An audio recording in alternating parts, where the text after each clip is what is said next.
Ben 10 Retrospective. Classic Series Edition. Classic series. So, like with what we were doing with Total Drama, the Total Drama franchise, we are going to be doing pretty much the exact same thing. Yep. Luke and I have watched the entirety of the classic Ben 10 series. That includes all 52 episodes, as well as all three of the movies. We'll save all the movies towards the end of this recording. Uh, and we will also cover the other movies as well. Alien Swarm for when we get to Alien Force. Ben 10 versus the Universe when we get to the reboot. Yes, we are doing the reboot. Yes, we are doing the reboot. It's not going to be like with the Baby Show in Total Drama, Yeah. because we're still not doing the Baby Show in Total Drama. And also, sub Shadow Dash that's commented in the comments. Nice for you to be joining us. Hope you enjoy our time here. So I'll give my initial thoughts on it first, since I am like with Total Drama. This is my first time watching through the Ben 10 franchise. And for the classic series, I did enjoy it. I probably got into this more than I did with Total Drama, because while I did enjoy Total Drama an awful lot, there were some very good characters in that and some memorable moments, not the least which Chris getting kicked out of the plane by Heather. Still the best moment in the Total Drama franchise. Fight me on that. But the fact that it's reality TV, that's really a niche genre that you either really love, really hate, or you're somewhere in the middle. I'm somewhere in the middle because it has to be something like, okay, this is different. This is different. Where like with Total Drama, it's like a parody of reality TV, but with Ben 10, it's kind of more up my field. A series that is like fantasy, not real, that I could just sit back, enjoy, and really get sucked into the story. Would you say that is a fair thing to say, Tyler? Yeah, that is totally fair. Admittedly, I kind of got hooked like immediately in both series. Uh, for for different reasons, but Ben 10 really kind of cemented my love for action as a kid. Admittedly, a lot of I do have nostalgia for the classic series, but admittedly that's not where my strongest feelings of nostalgia lie. That will be when we get to the next series, Ben 10 Alien Force. Yeah, Because I and have more like concrete memories. yeah, and also, I'm going to read your comment, Shadow Dash. I was actually 4 years old when Ben 10 first came out. Ben 10 is literally my life. Oh yeah, yeah.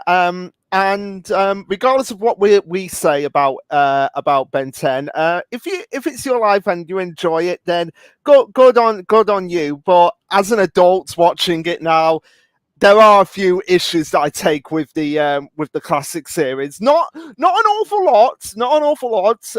But there are some little things that are like, yeah, this is looking. If you go back and watch it, you will probably realize this as well. The most prominent is, if you read the description that I put for this video, I put aliens, magic, and bickering. Lots and lots of bickering. The bickering, well, at first was kind of cute and endearing between Ben and Gwen. It got old so fast. It got old so fast to the point that you're just like, can't these two get along for 5 minutes? Yeah, like I mean, it's not inaccurate because like uh because of course Ben and Gwen are both 10 years old. They're family, and of course they're gonna argue, they're gonna bicker. But like especially when we get later into like seasons 3 and 4, where at that point it just gets old. Like Can you two just zip it for once? Yeah. And this is and this like makes me look back on like say something like Pokemon and realize like wow, Ash didn't really for a 10-year-old, Ash didn't really argue as much with his female companions as Ben does with Gwen. Except for Iris. except for Iris, except for Iris. Like I and feel and maybe May, but with May I can understand that because it was more like Ash was the mentor to her, and it was kind of like it was a teacher butting heads with his students kind of thing. But yeah, Ben and Gwen's bickering, like you're just there, like come on, you two. You've been through at that point. You've been through battles with alien warlords, magicians who use magical, mystical items. I mean, surely, and doctors that use animals to take over the world. Surely, whatever the hell Clancy was. yeah, whatever the hell Clancy was. Oh yeah, and a kid with and a kid who's basically the antithesis to Ben, who becomes a chimera. Ben 10 sort of character. So at that point, you're like, come on, you two, stop it with your bickering. But aside from that, and aside from the fact that it's a bit too episodic in places, aside from those like really minor nitpicks, like I said, I really enjoyed it. I digged a lot of the aliens that we saw in this. Yeah, I will say, the episodic nature of it all, is something that will sort of be that will phase in and out from time to time. Mm-hmm. Like, and we even kind of got the semblance of a story arc with like Vilgax spying on Ben in season 1 and the purple lightning stuff with the Halloween inspired aliens in season 3, but it's when we get to like Alien Force, Ultimate Alien, and Omniverse where we start seeing more concrete storylines. Yeah. Okay, and Shadow Dash, I actually thought the episode Kevin 11 was a wake-up call for Ben because Grandpa Max finally put... Yeah, Ben did need that a lot. He did need to have his foot put down, which, by the way, I don't know about you, Shadow Dash, but Max is my favorite character in the classic Ben 10 series, and we'll get into why when we talk about the individual episodes, which I think we should start talking about them. So first up, we have episode 1, and then there were 10. So the notes I took for this episode were random planet attack. Is it Jupiter? Is that Jupiter that's being attacked? Maybe, or maybe it's it could possibly be Xenon where Azimuth is staying. Because but we see a ship carrying something what is known as the Omnitrix on it, and there's a space tyrant known as Vilgax who is after it. Who looks like a giant octopus squid type monster thing, and okay, in hindsight, looking back at the line that he says, "Not a being in the universe can stop me." That's kind of a weird thing for him to say in hindsight. Now that the whole series is out, when you learn about his history with Max. Yeah, but at the same time, he's a villain. He's probably posturing. Yeah, more than likely. And naturally, after that we cut to Ben. Our first introduction to him being rash, impulsive, and a prankster makes sense for a 10-year-old. And of course, because he's the main character of this series, naturally he has to have bullies. So we have Cash and who was the other one? JT. And Cash has a cash register on his TV on his t-shirt, and it's like fork over cash. It's like his name revolves around money. Quite literally, yeah. Yeah. But when we actually start getting onto the road trip, because it's basically the whole entire for people who don't know, the whole entirety of Ben 10 mostly takes place on the road over a summer with Max. Max essentially being the mentor parent figure for Gwen and Ben, which I do like. This is why Max is one of my favorite. It's my favorite character because it's not often in a series like in Yu-Gi-Oh, for example. Like, okay, first arc of Yu-Gi-Oh, the arc that we see in what we know as the Jewel Monster series. Solomon gets kidnapped by Pegasus. Okay, that makes sense. He's out of commission. That's why he can't be more involved. But after that, he has no excuse for not getting more involved with the plot. Whereas Max here is one of the main characters of the classic Ben 10 series. And correct me if I'm wrong, but is he? Does he get? Is he still a main character after the classic series? He takes more of a back seat when we, out of the classic series. Yeah,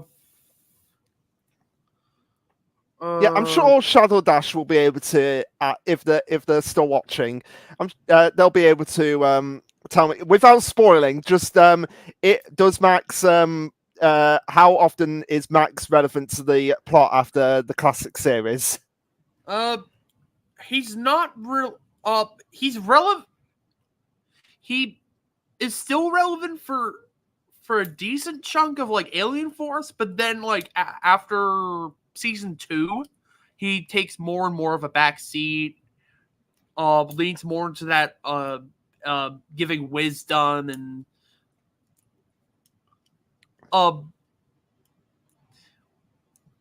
sort of being kind of a mission control type. Okay, all right. Well, I think the reason why Max isn't that involved during the first season is because, they want to hide his past until the later season. Yeah, no, I'm talking about like after the classic series Shadow Dash. That's what I was talking about. But yeah, getting back to the episode. So after they set up camp, naturally the Omnitrix lands in their area because, of course, it does. It's like I've sensed it. I have main character syndrome senses. They're right there, and as the intro goes, it stuck itself on Ben's wrists with secrets that it hid, and now he's got superpowers. He's no ordinary kid. He's Ben 10, which, by the way, the theme song is so catchy. The theme song, I honestly, I'm controversial opinion, Tyler, but I prefer the Ben 10 theme over the Total Drama theme.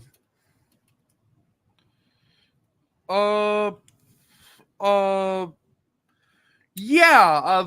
Honestly, totally fair. And also, I think it kind of has more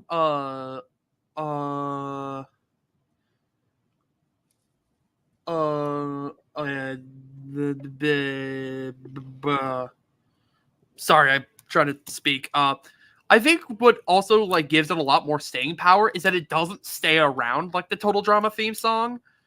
Because like, okay, but it does come back in like motifs in a sense, or like you'll hear like a do do do do do do do do do. And like, all right. when you hear it, you're like, they did it! They did the class! They did the thing! So it's kind of like the Family Guy meme when they're like, he said it. Yeah. Yeah. So yeah. So after Ben has the Omnitrix on, he starts messing about with it, and the thing about the Omnitrix is that he can turn into 10 different aliens at first. So the first one comes out is Heat Blast, voiced by Steve Bloom, which, oh my god, his voice is still one of the best voices in animation. I agree. Yeah, and wait until we watch Avatar because his voice will appear. He is in Avatar. Uh, we see when Ben first becomes Heat Blast, he accidentally sets an entire forest on fire. Which is fair. Because he's not. I don't know anyone else who wouldn't be like, oh my god, I'm a guy who's on fire. Yeah, yeah, yeah.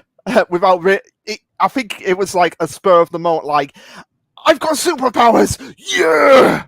Oh, I forgot I was in a forest. Yeah. Then Max notices Ben has been gone for a bit, sends Gwen to check on him, especially with the force smoking up. And Max thinks it's like some punk kid playing with fire.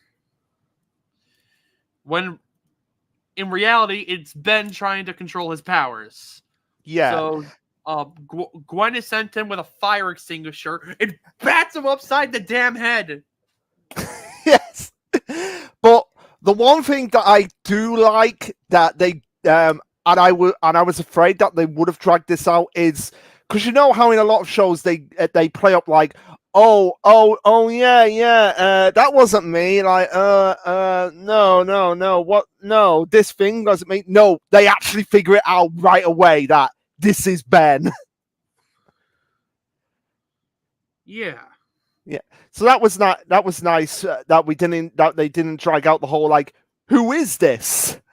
Ben just basically said, "Wait, Gwen, it's me, it's Ben." And the thing, and when Max finds this out, we get hints to like that he knows more than he's letting on, which I like. That like they play up like, okay, Max knows about this thing, but he's not letting it on to his family, and naturally.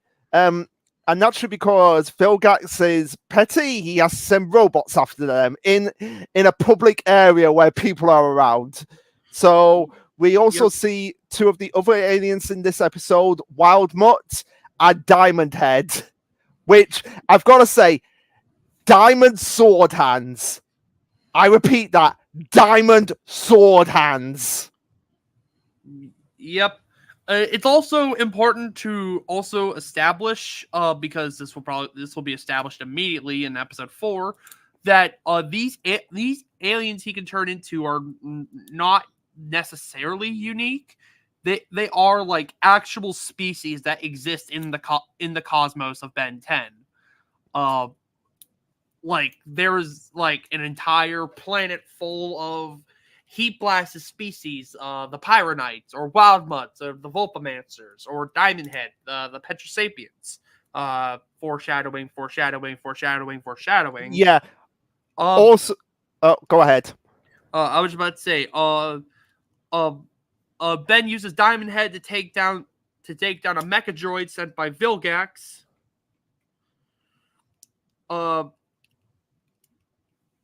And when Vilgax now in like a healing pod, all like fucking Goku in Dragon Ball.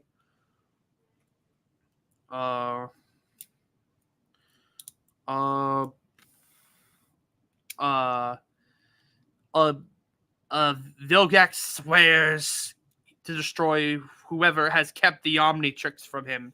That's when we find out what the device is called, the Omnitrix. Yeah. Or if you want to be a spiffy nerd, the Omnimatrix. That's the full name. Destroy the Matrix. Well, the next morning, Max and Gwen are packing up their campsite when Ben speeds in with another alien called XLR8. Literally, XLR8. Yeah, which I've got to say is another cool one. Just how fast he can speed bits. I wonder if he's faster than Sonic the Hedgehog.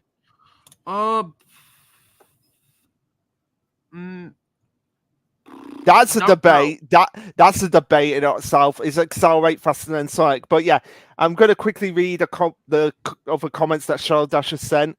Funny enough, there's no limit to the number of aliens. Lol. Yeah, one of the other members of our group, has said that they were annoyed when that happened. Wait, he's got 11 aliens. He's not Ben 10 anymore. But it's more a play on his name, Tennyson. And also I like how later on in the franchise we actually learn why 10-year-old Ben got the watch. That is pretty cool that we learned that. But also there's something else later on in the series, in the classic series, that I really want to talk about when we get to it. I think you know it. It involves relationships, Tyler. Yeah.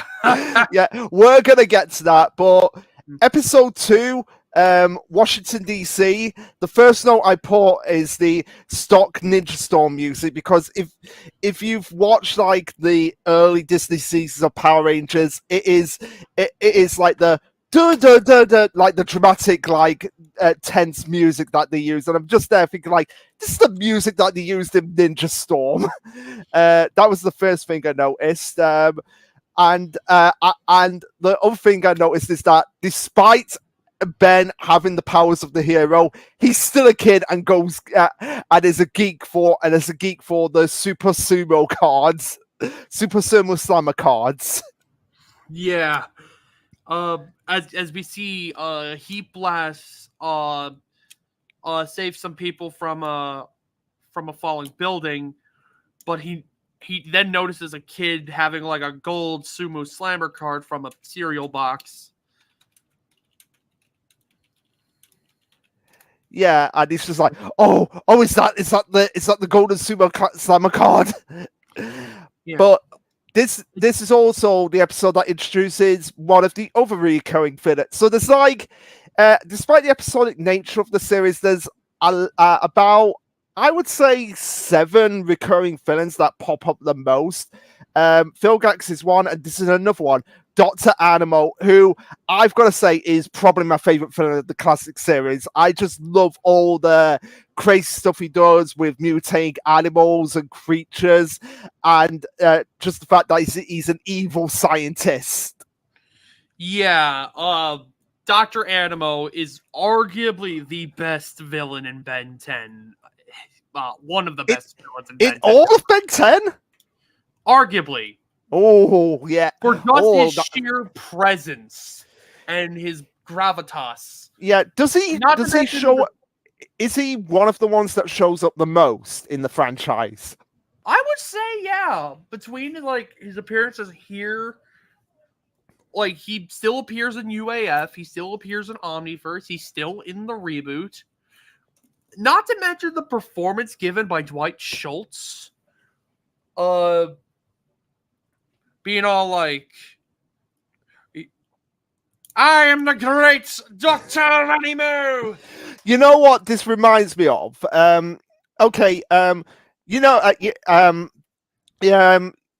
You've seen a lot of Tekken 101's One Piece reviews. Yeah.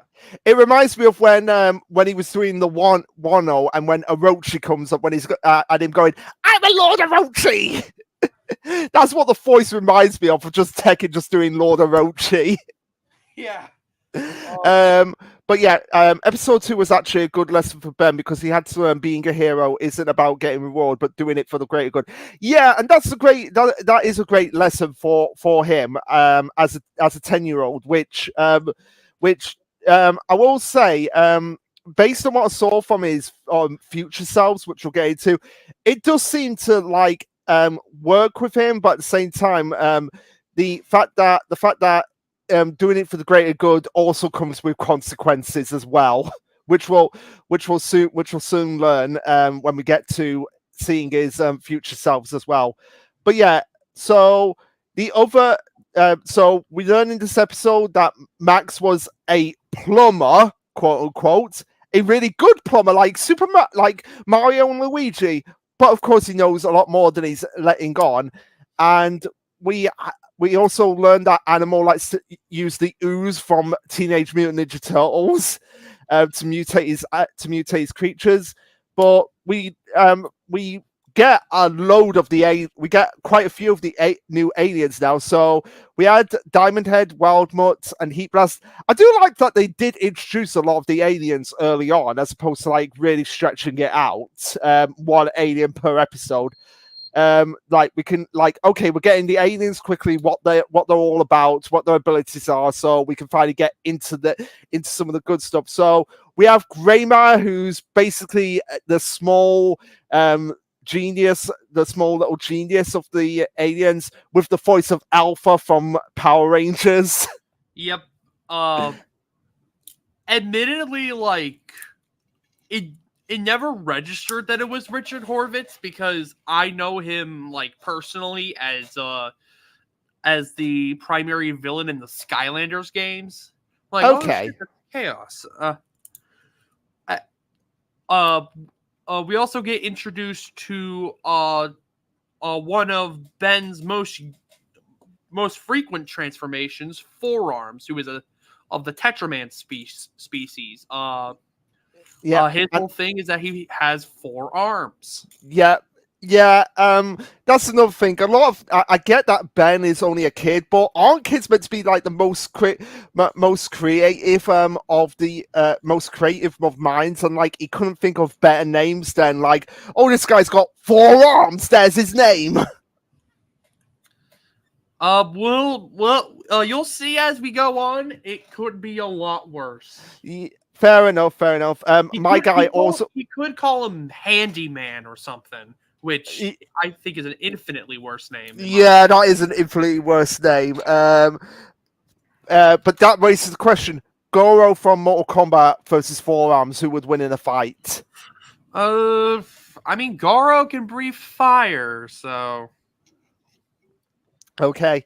My guy also brought back a T-Rex. Lol. Yes, he did bring back a T-Rex, and he used the skeleton. Oh, that was well put. Like, there's at the end when like the skeleton, when like all the processes are being reversed, there's like a really disgusting effect on the T-Rex skeleton when like it's being turned back into a skeleton. I'm just there like, ugh. So that was pretty cool of Animo, and of course, like all the villains, he gets taken out, but he's like, "I was wearing villains, Tennyson."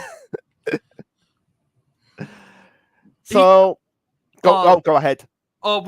He also has like a giant monster parakeet.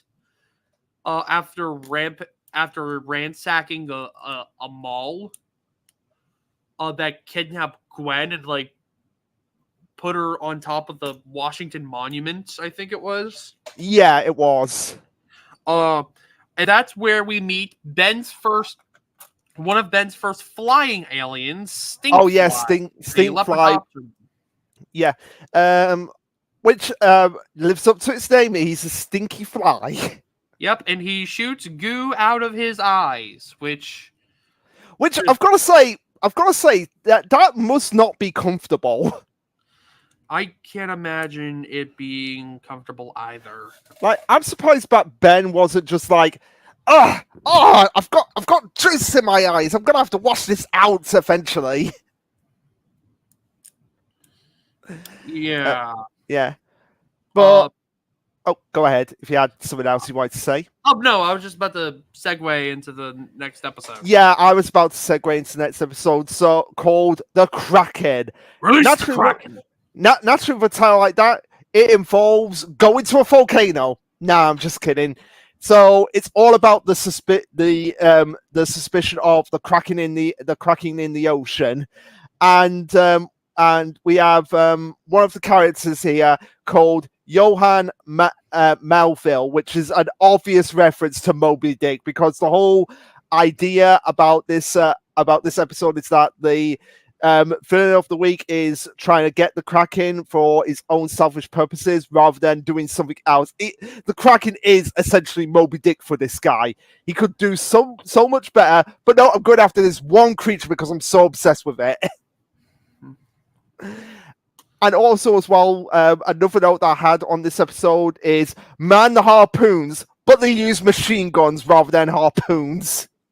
Yeah, we also meet Captain Shaw, who is like this uh is first portrayed as a crazy old man trying to slay the Kraken, but as it turns out, the Kraken's only acting up because because the Kraken is apparently trying to protect its eggs, and Jonah has been trying to steal the eggs. Yep. Because poachers are dicks. We also get the debut of the of Ben's first aquatic species in the Omnitrix, the Piscus Valayan Ripjaws. Which I've got to say, out of all the aliens, it might be the one he uses the least out of the original 10. I mean, to be fair, Ripjaws doesn't have the most applicable circumstances, because his whole thing is that he's like sort of like a fish man, and So he's kind of so he kind of like he can't survive on land all that much. he can't really survive on land Okay, because he needs water to survive. fair enough. Fair enough. I just wish he was. I just wish he was used a lot more. That's all. Yeah, fair enough. He does show up again. Like, I don't think Ripjaws is his least used. But I would definitely say like the second least used. Yeah, I can't imagine what would be the least used one because aside from Ripjaw and another, well, to be fair, there is one more, but there is a reason for it, and that's going to come up in the next. That one is going to come up in the next episode. But yeah, so after Johan is revealed to be the poacher with a mech suit, it's like, where did he come up with these ideas? Yeah, like poacher with a mech suit. Yeah, why does he have a mech suit? Like, if anything, he could just like, I don't know, like, do you know how many people would buy that mech suit?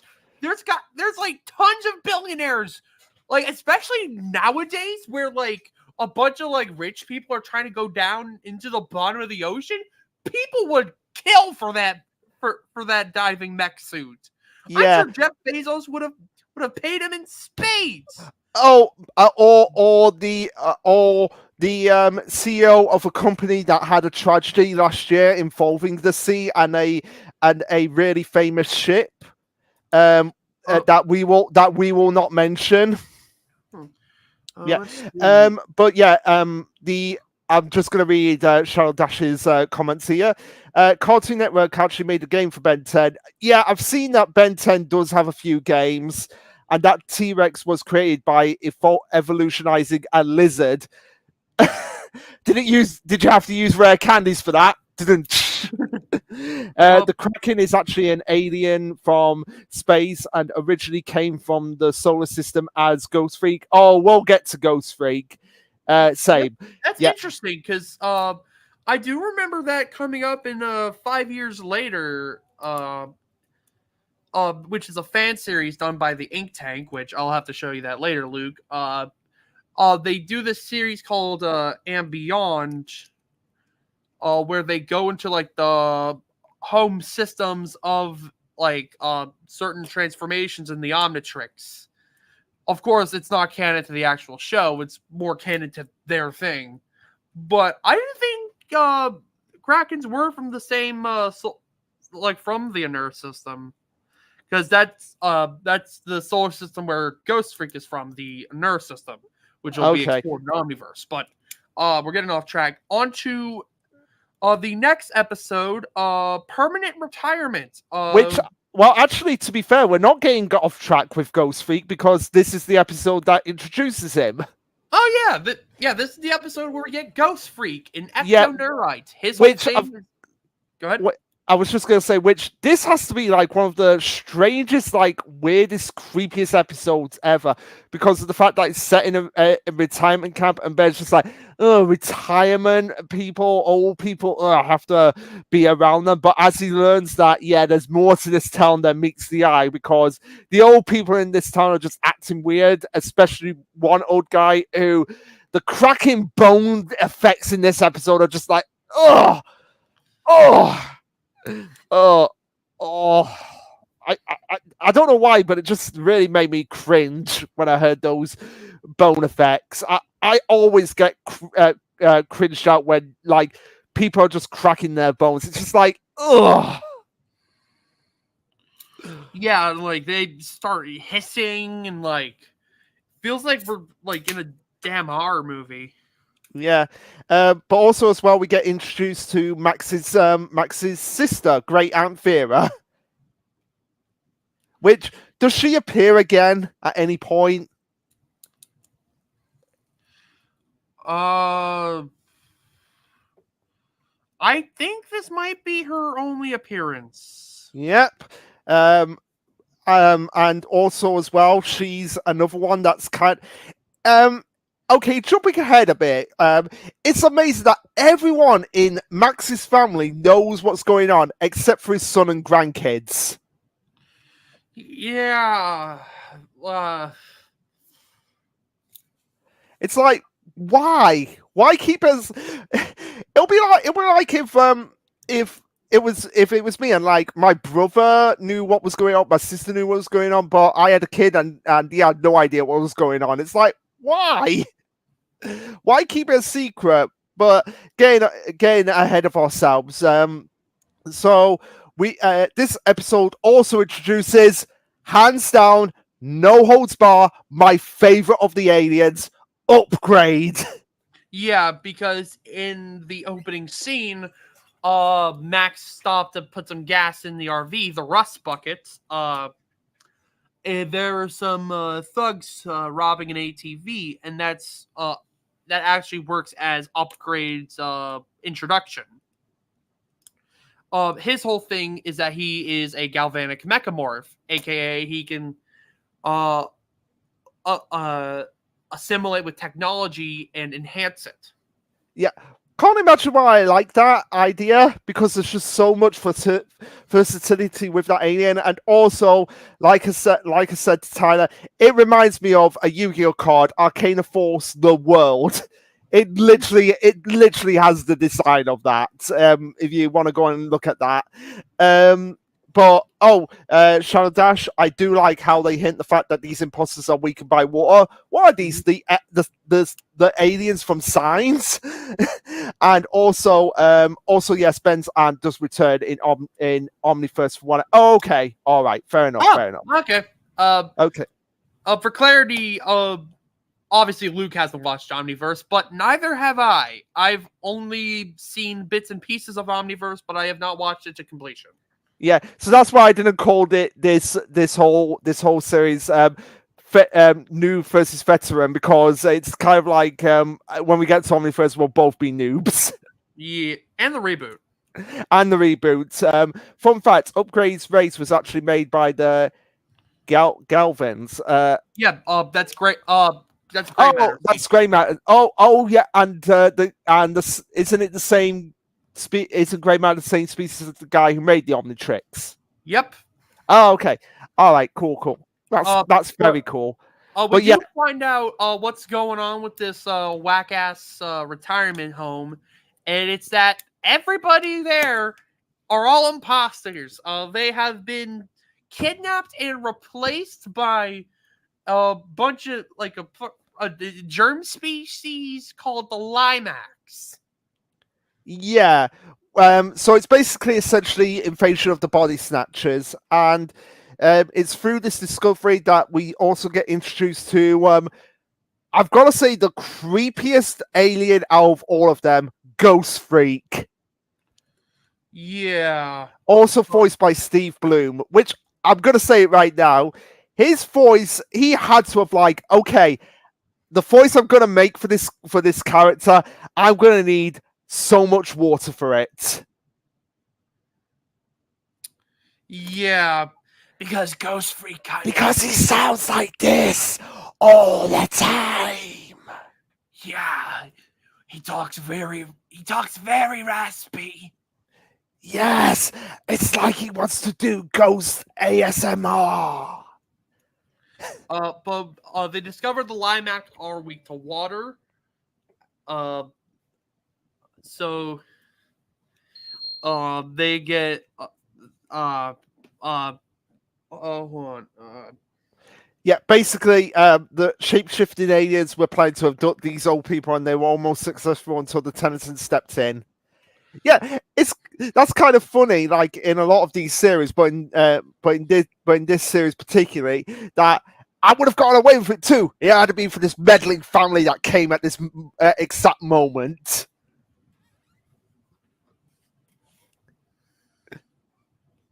Did you want to say something, Tyler? No. The uh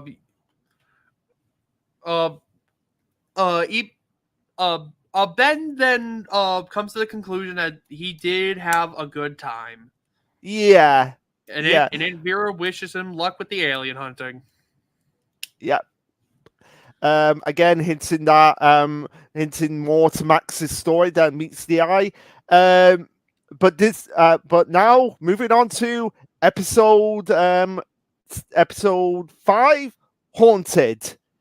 So we saw not with the Tennysons, but with Phil Gax on a ship auditioning for something.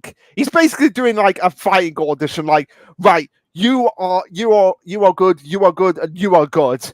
But this is also the episode that introduces another of the reoccurring villains in the form of 66. Because we see, out of the 3 that we see here, 66 is the one that we see the most. Yeah. We do see 66 and some of his family later on. But his whole thing is that he's like a bounty hunter who does like kind of a la Boba Fett almost. Except he also does not speak like English. He just kind of Yeah. and he's actually part of a species called the Sodaragians. Okay. Who to quote Arnie in the Predator movies, are some ugly motherfuckers. We also get another, not a reoccurring villain, but he will show up later. Crab. His whole thing is that he's like a giant crab, Yep. and he's voiced by Fry from Futurama. That is hilarious. But also as well, we get introduced to a pseudo recurring ally of Ben in the voice of in the form of what was his name again? Tetrax. Tetrax, yeah, because I put Tirpex, but I was like, that's not how you spell it, Luke. It's T-E-R-A-X. Yeah, who is the same species as Diamond Head. Yep. Yeah. And what I most like about this episode is that because for the most part, for the first like 4 episodes, Ben's been really more on the offensive side of combating, whereas this episode he needs to learn to be more of a strategist and play defense, because sometimes the best defense is a good offense. Yeah, and might isn't always right, as Max says. Yeah. And through that tenacity, we learn that we do learn that that tip. I could not get trip tracks. Some Tracks. Tep tracks was actually sent here not to be a villain, but actually be an ally for Ben, which is nice. It's not nice that we now have a nice alien on their side for once. Yep. But don't worry about that, Luke. Once we get going into Alien Force and Beyond, that will not be a new thing. Yeah. Also, yeah, Shadow Dash, I like Hunted because it taught Ben to work smarter, not harder. Yeah, there's a lot of life lessons for Ben in this season, in this series, and for Gwen as well. It's not like because we'll be getting to one of Gwen's focused episodes soon. But yeah, and also they get a hoverboard. Ben gets a hoverboard in this episode. Yes, he does. Yeah, which I'm like, why haven't we got hoverboards yet? Like, I know we have technically got hoverboards, but no, proper hoverboards like the one we see in this episode. Well, I guess because people will probably fall off the hoverboard now that I think about it. But yeah, moving on to episode 1, 2, 3, 4, 5, 6, 7, Tourist Trap. I didn't really have a lot to say about this episode. Hold on, let me get to that episode because we get the introduction of the Nosdenians, otherwise known as the Megawatts. They're like little living batteries that like to pull pranks on people and fuck with them. Okay. They're originally imprisoned in a giant rubber band ball, but yeah, because this is the one where they don't they go to that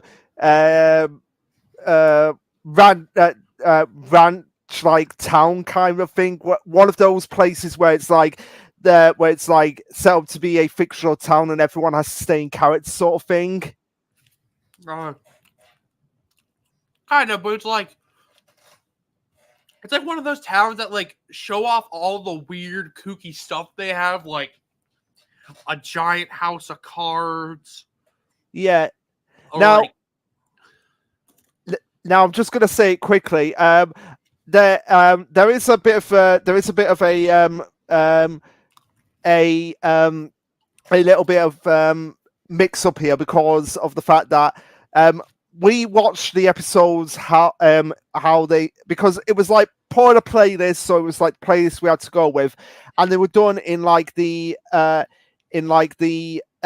US airing order as opposed to the production order, which is what the wiki goes off on. So this episode takes place in terms of this episode takes place after the next episode, which is Kevin 11. So just wanted to bring that up quickly. Yeah, I noticed that too, because like after Hunted was Last Laugh, which comes later in the airing order. Mm-hmm. In fact, yeah, it's like, so we got Tourist Trap now, then Kevin 11, then the Alliance, and then Last Laugh. So we'll get to Last Laugh. But yeah, I also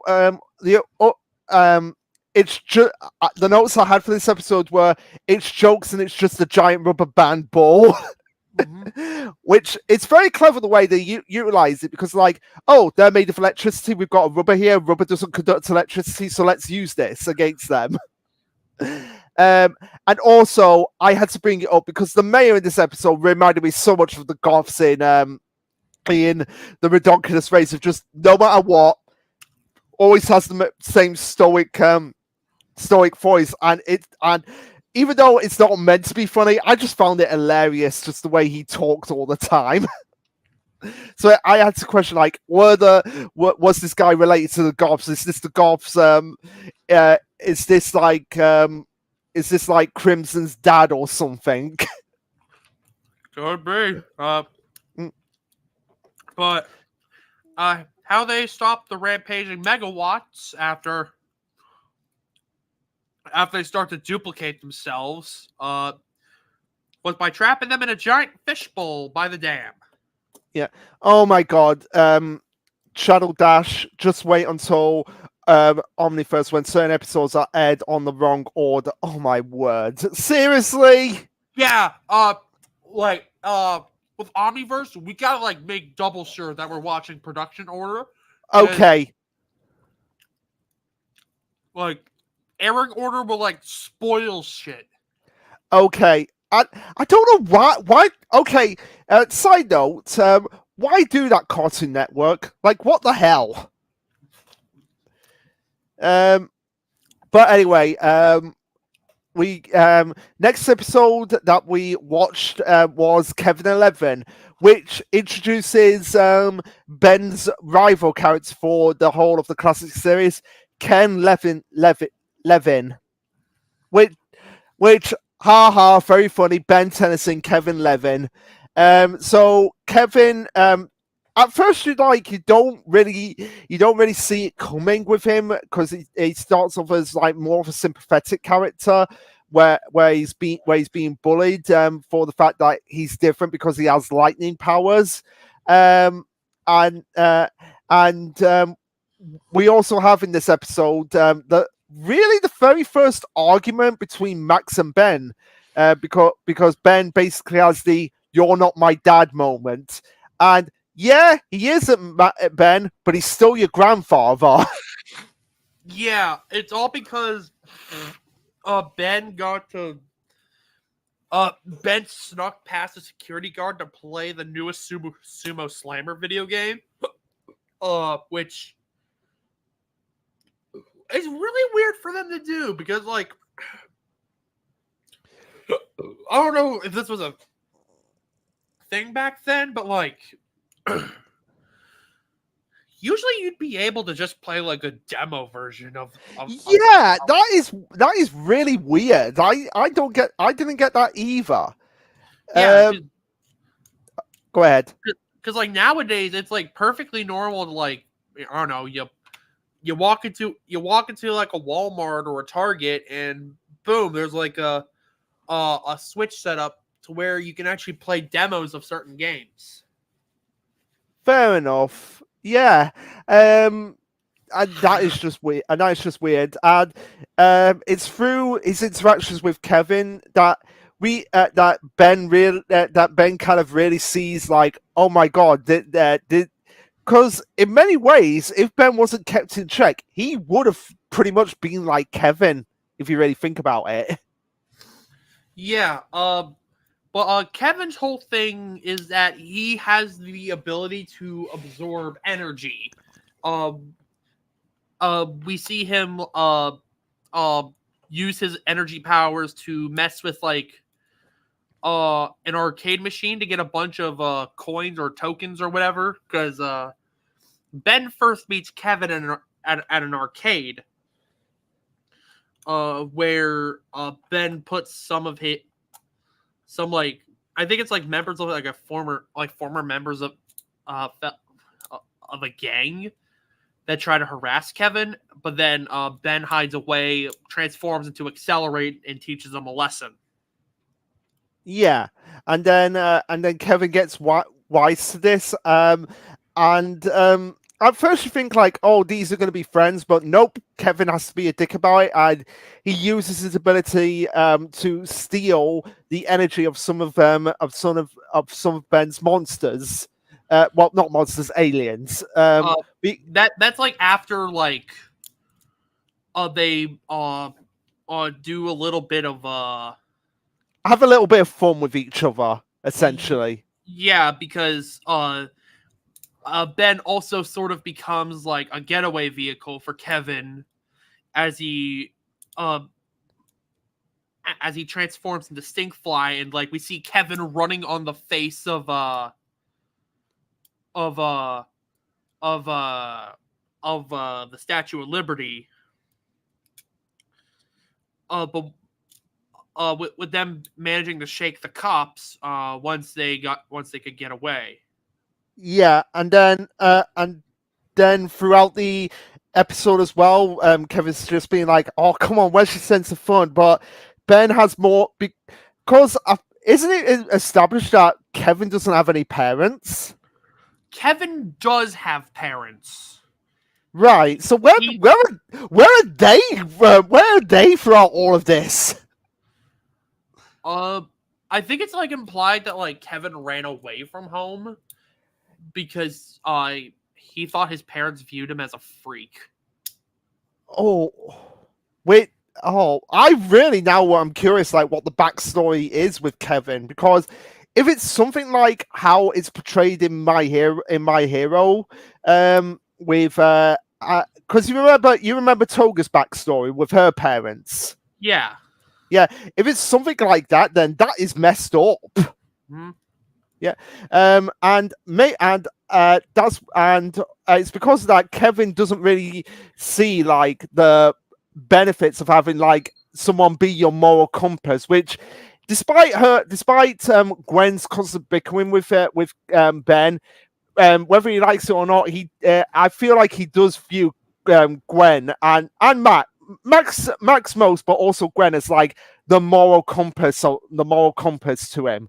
Like he needs both of them to keep him very much in check. Mm-hmm.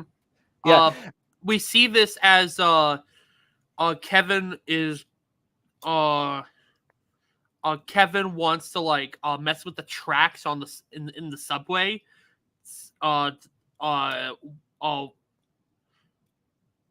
uh with one train carrying money and the other being a passenger train, and Ben's like, dude, that can get people seriously hurt. That could like kill people. And Kevin's like, I don't care.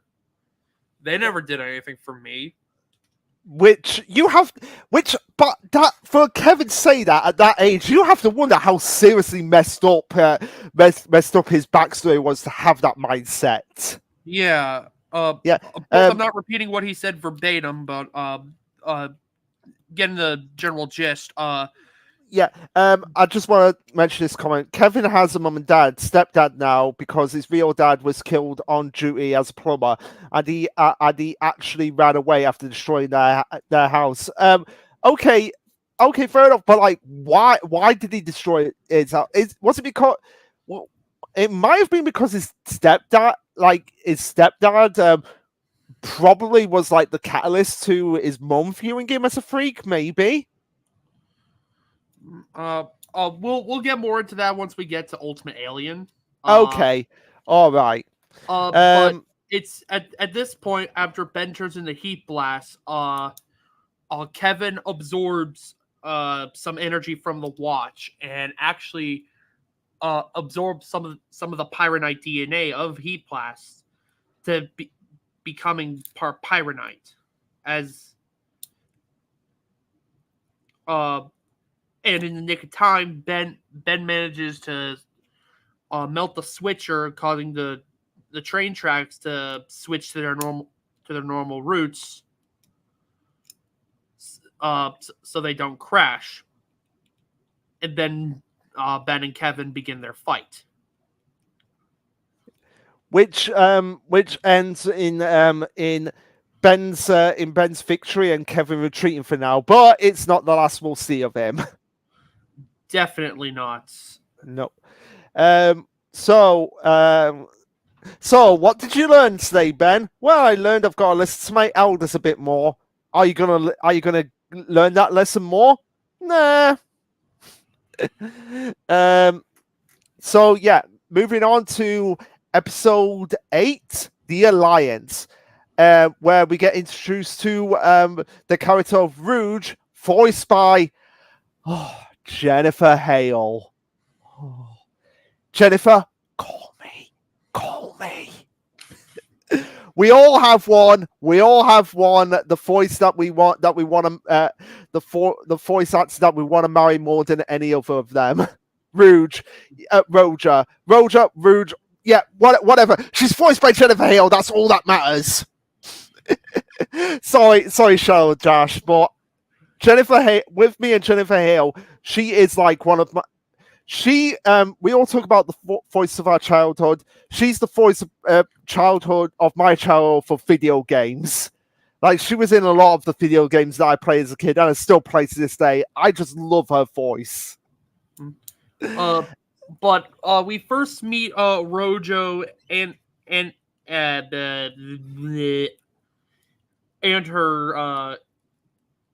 her and her gang when they're trying to rob a heavy truck full of money.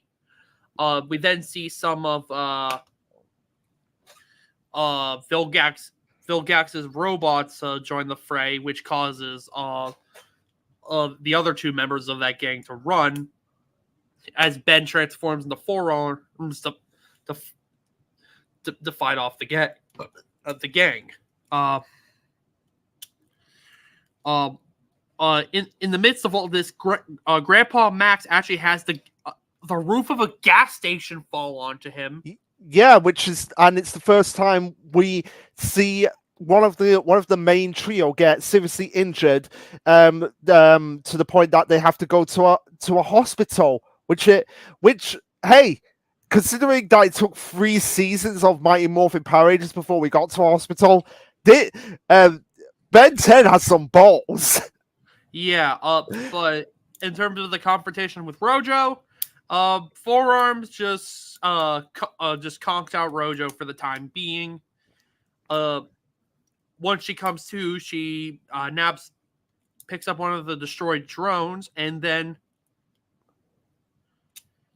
ends up getting possessed by Vilgax, essentially. Yeah, as the failsafe protocol causes the droid to inject its mechanics into Rojo and merging with her genetic structure, mutating her into a cyborg, and now she gets like visions of Vilgax saying, "Get me the Omnitrix." Which, if I was her in that situation, I'd be probably pissing my pants with fear. But fair. Also, Dash. Fair. My childhood favorite is Tara Strong because she voices Ben 10 and Twilight Sparkle. Okay, that is fair. That is fair.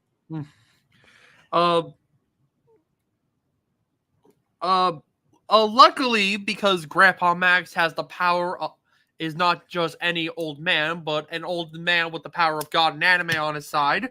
All he needs is a little bit of bed rest, and he'll be all better and make a full recovery. Yeah, but it's at this point where Ben starts to have the first realization of like maybe what he's doing probably for the best he should leave Max and Gwen, which I can understand why he would do that at this point. Like they've last episode with Kevin. The first encounter with Animal, the permanent residence with Ghostface, like all these things are kind of like starting to weigh on Ben. And he's like, maybe I should not get my family involved. But of course, this is in this episode as well. Gwen, in a sort of roundabout way, for the first time, shows that she does care about Ben when she says, "You're my weird cousin." Yeah. Honestly, this is a really good episode for Gwen and Ben, as like Gwen does show that she does actually care about Ben and vice versa. No matter how much they don't want to say it, they do care about each other. And Ben's questioning whether or not like it's safe for Max and Gwen to be around him if this is gonna be what happens to them. And honestly, I think this episode coming off of Kevin 11 honestly makes a lot of sense. Because I know like this comes later in production order.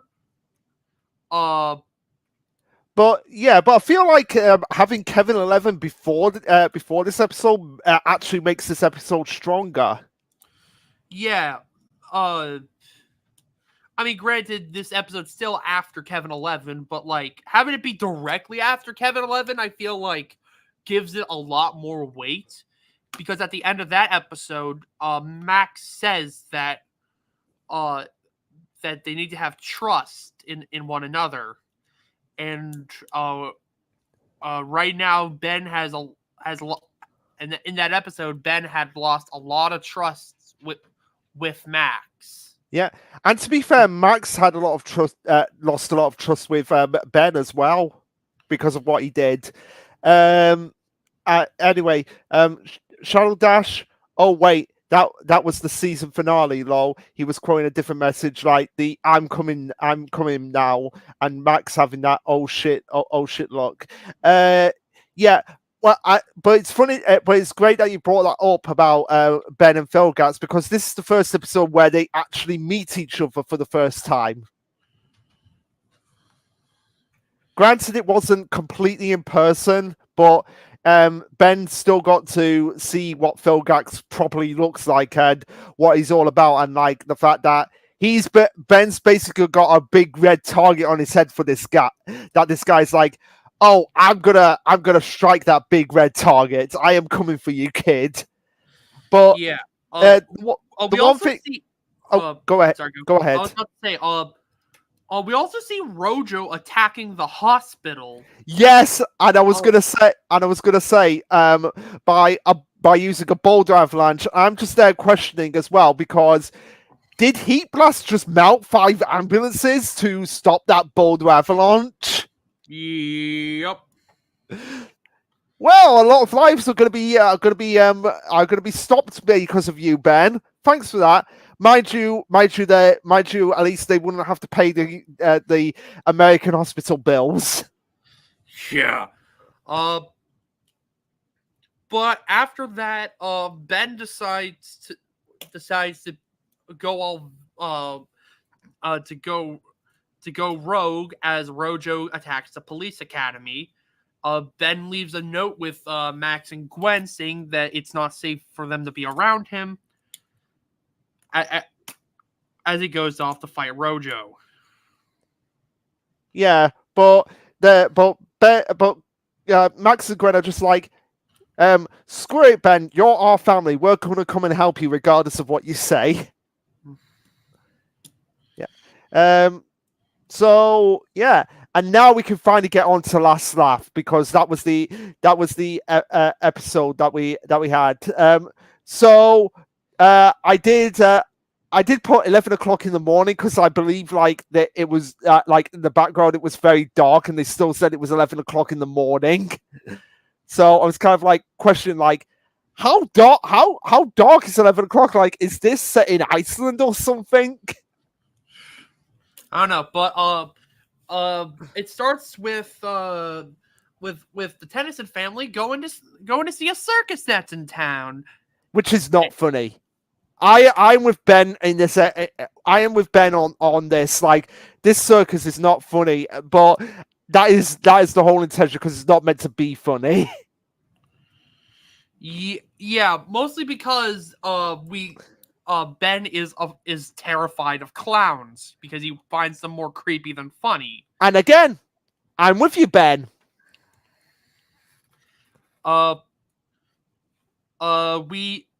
This is the first appearance of the weird psychic vampire clown who creates illusions, Zombozo, voiced by John Kassir.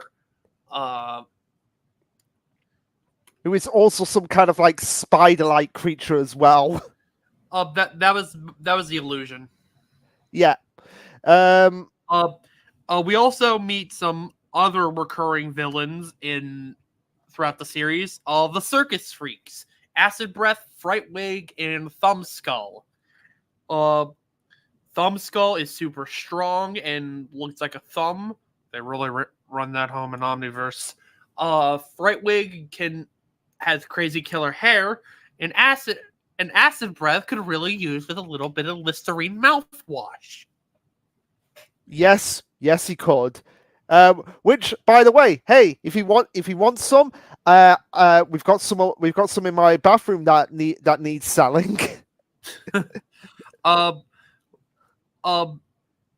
Ben skips. So Ben skips out on the circus to see the circus freaks pulling an armed robbery as he fights them off with Wild Mutt. But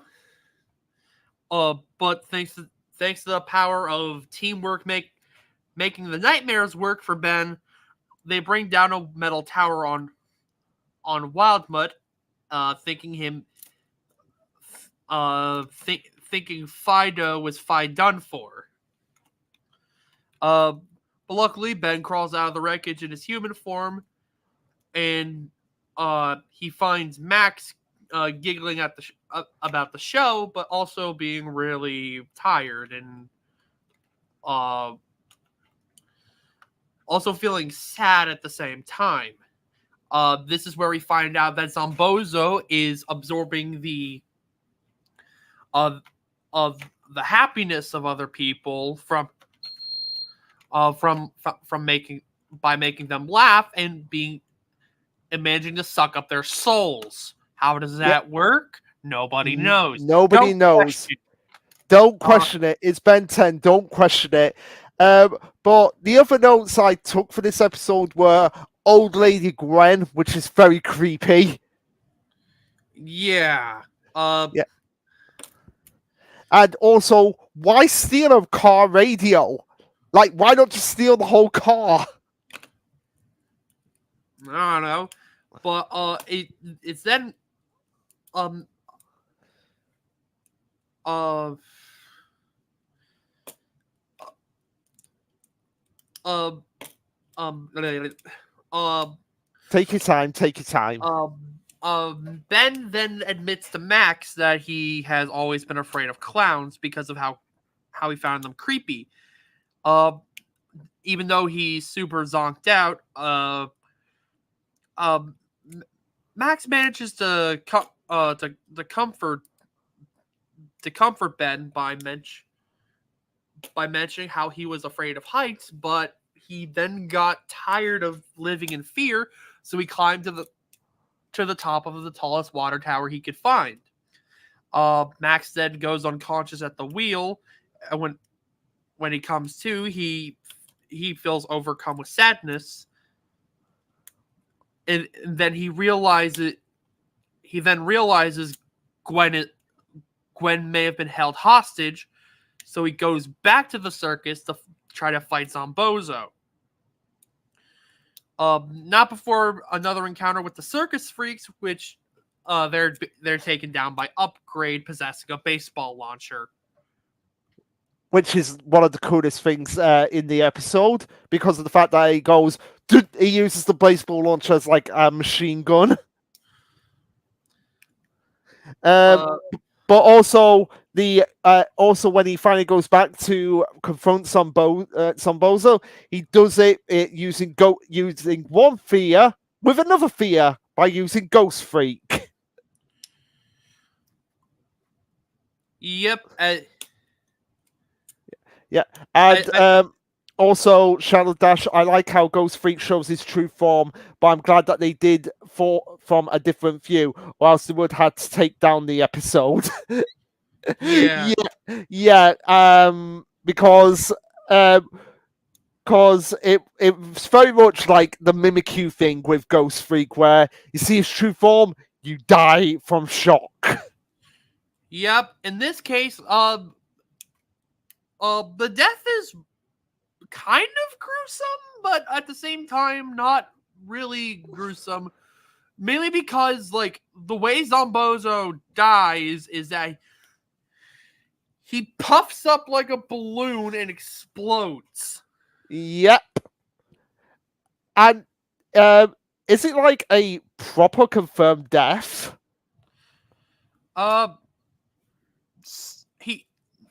No, he does come back.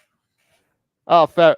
Yeah, fair enough. But yeah, so pretty cool episode. But now we're getting into a Gwen episode, Lucky Girl.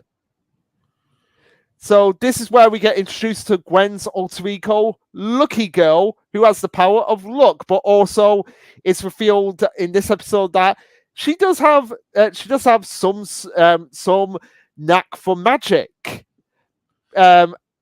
Especially because Ben has been on this like hero trip and being like, I'm the hero of the story. He starts to like go a little bit to his head, which is fair. You have to have that episode with the ego trip, but also Gwen calling him out for it. Yeah. We then learn of magical artifacts called the Charms of Bezel that allow, and each one of them allows a certain control over like an element. Like there's one that can control fire or uh hold on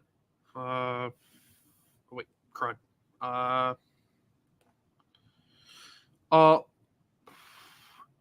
uh there's a charm for reincarnation, fire, telekinesis, electricity. But the one that Gwen actually nabs one of the charms for herself, that being the charm of luck. And luck isn't a power. Luck isn't a superpower. Yeah, it is. No, it isn't. Yeah, it is. No, it isn't. Yeah, it is. Damn it! I mean, if luck can be a talent, luck can also be a superpower. Fuck it, why not? Yeah, but also in this episode, we get introduced to a sort of reoccurring villain, but not as reoccurring as some of the others, in the form of Hex, who is basically the charm master of these charms, and is royally pissed off that Gwen has taken one of his charms. Gwen's whole thing isn't really magic. It is magic. It is magic. Shadow Dash. Okay. I'm not that far into it. Shadow Dash. So, but I'll probably forget before we get to it. But yeah, maybe best to not spoil too much with your comments. Just warning you. Yeah. So Gwen becomes Lucky Girl and starts to get a taste of what it's like to be Ben in this episode. Yep.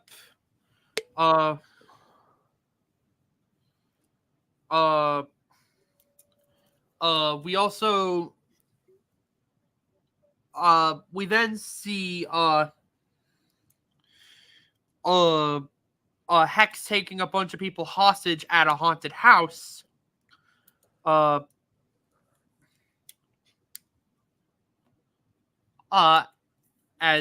Hex is trying to reclaim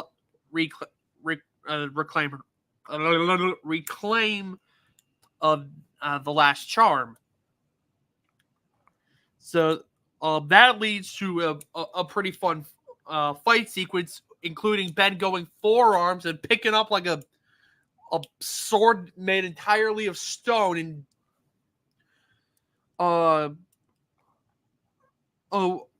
because there was like some rock gargoyles that Hex brings to life with magic, and he just smacks the sword into one of the gargoyles. And yes, the sword and the gargoyles break. Yeah, and not only that, we have Max playing whack-a-mole with a gargoyle. Yep. Yeah. Go ahead. The other part of the finals takes place in a graveyard. But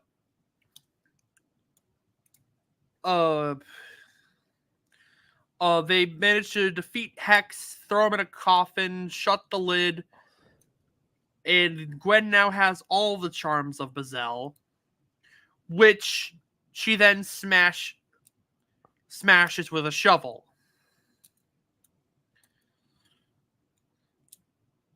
This will come back later, and Hex gets arrested.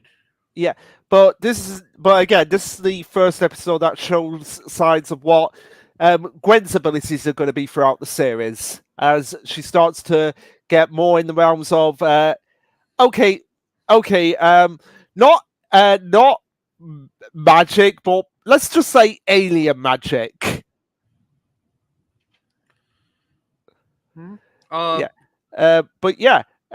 moves us on to the one of the final episodes of Series 1, A Small Problem, where where Ben and Gwen are in a water park, and because Ben is too small to go on a ride, he gets royally pissed off at it, and it's like, okay, if I'm going to be this small, I'm going to be even smaller so that nobody recognizes me, so that I can go on the ride.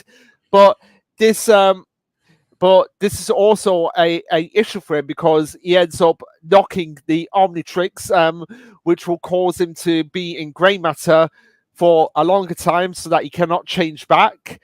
And to top that off, we have a nerd who's like, there are aliens among us. I'm gonna find one. And what do you know? He finds grey matter. And I've got to say it right now: the nerd in this episode looks like James Rolfe. He does kind of look like James. He does kind of look like James, except I think his hair had more of like a red tint. Yeah. Where James's hair. Oh no, I mean it's brown with like a reddish tint. Where I feel James's hair is more brown, maybe black. I don't know. Is his hair black or brown?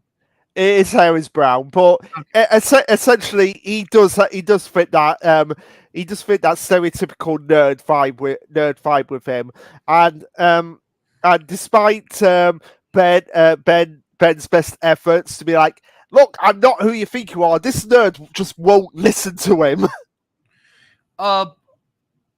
This is also where we get introduced to the organization, or as they're more commonly known, the Forever Knights. They take it upon themselves to investigate alien sightings and alien technology. We meet the leader of the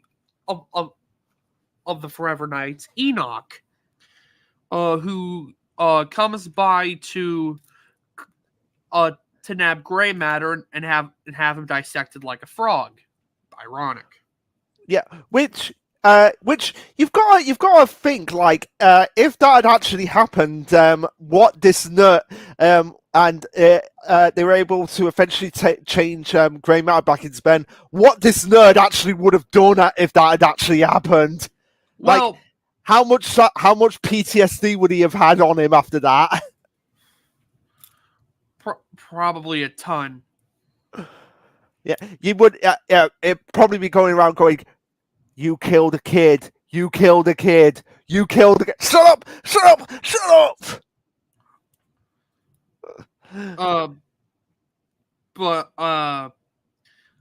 up!" Luckily, Gwen and Max managed to trace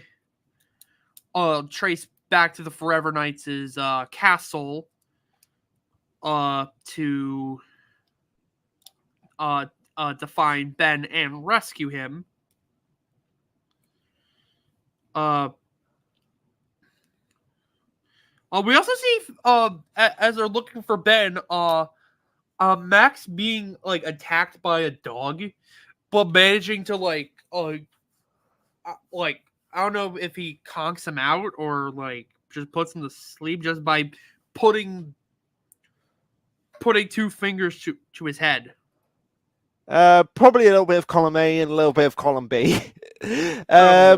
Yeah, but eventually they do find grey matter. They're able to get the Omnitrix fixed and back in and get Ben back to normal. But and also we have Max. Yeah. Oh yeah. That was it, because I had Max using the Falcon neck pinch on the dog. That's essentially what he does there. But also, we see like the nerd has a bunch of alien tech in his collection, which after this episode, he's like, you know what, I'm done with hunting aliens. But then you start to think, like, what is he going to do then? I don't know. Maybe the Secret Saturdays are hiring. Maybe he can look into cryptids. Maybe. But yeah, so that will lead us into the penultimate episode of season 1, Side Effects, which essentially is the episode that Ben's sick. And it affects all his aliens, and we also get introduced to Clancy, who just bugs everyone out. pun very much intended. Yeah, he seems kind of similar to like Devora from Mortal Kombat, in where like he like speaks like, whereas Devora speaks as using like this one as a replacement for I. Like Clancy speaks like we have a problem because the whole plot is like a councilwoman is having an old building being torn down, but Clancy lives there, and the construction crew haven't been able to get rid of him. So he then tries to terrorize the councilwoman for destroying their home. Yeah, he very much acts like he is the central mind to this hive of insects, because insects very much like to be like, we're all one unit. We're not individuals. We're all one and the same. Yeah. Yeah. And like I said, Ben is sick throughout most of this episode, so it also affects his aliens. With with the one that gets affected the most being during one of the final confrontations with Clancy is Heat Blast, where instead of it being red fire, it's now sort of like a blue icy fire. Yep. We also see Ben's cold also affecting Wild Mutt, who does not have eyes and relies on like his sense of smell to get around, but he can't smell because his nose is clogged. Yep. And we also see Forearms have really bad underarms, which gross. Yeah. So the way they get around Ben's sickness is that they learn like, Heat Blast is sick, so instead of fire, it's ice. So instead of burning Clancy, they decide to freeze him. But of course, this doesn't stop Clancy from coming after them and trying to take over the RV, essentially. But he then gets a prompt ass whooping and sent to jail. Yeah, and then of course, naturally, because Gwen has been around Ben for this episode, she naturally gets the sickness at the end of this episode. But luckily, her sickness is up by the time of the season finale. Secrets, where all the secrets of Max's past, well, not all the secrets, but basically we find out what Max's whole deal in this episode is, that he's not a plumber in the traditional sense. The plumbers are a group of basically space cops, if you want to, like they're essentially Space Patrol Delta in the Ben 10 universe. Honestly, not the most inaccurate description, but we also get to see Ben and Vilgax go head to head for the first time. Yep, and also Max knowing Vilgax, and we learn Vilgax's motivation is the sense that he wants to take all the aliens out of the Omnitrix to use them under his command to conquer the universe. Of course. Well, he wants to create an army of Omnitrix wielders. Yeah, and Ben ends up getting captured by Vilgax and taken to a ship with the whole idea that he's gonna use this machine to get the Omnitrix off of Ben's arm, because the whole idea of the Omnitrix is that once it's on Ben's arm, for the most part, it can't come off. But Vilgax has a way to get it off. But before he can even do that, Max comes in with his plumber gear, which is I don't know how to describe his plumber gear. Basically, Max and Gwen head to Mount Rushmore because there's a secret plumber base at the bottom of Mount Rushmore, and he like throughout the entire episode, he's like a lot more high strung and like anxious and strict. But basically Max grabs like a giant fuck off cannon, which he like pulls up to Vilgax's ship, being like, "Get your hands off my grandson, Vilgax!" Yep. He tries to blast him to Kingdom Come. Yeah, and Vilgax and Ben end up battling atop of Mount Mushmore, which ends in Vilgax's first defeat at the hands of Ben. But also as well, we learn in this episode that the Rust Bucket has an array of weapons built into it, which you've got to admit, like, how did no one in Max's family that aren't already plumbers not know about this? Maybe he just keeps them well hidden. Maybe.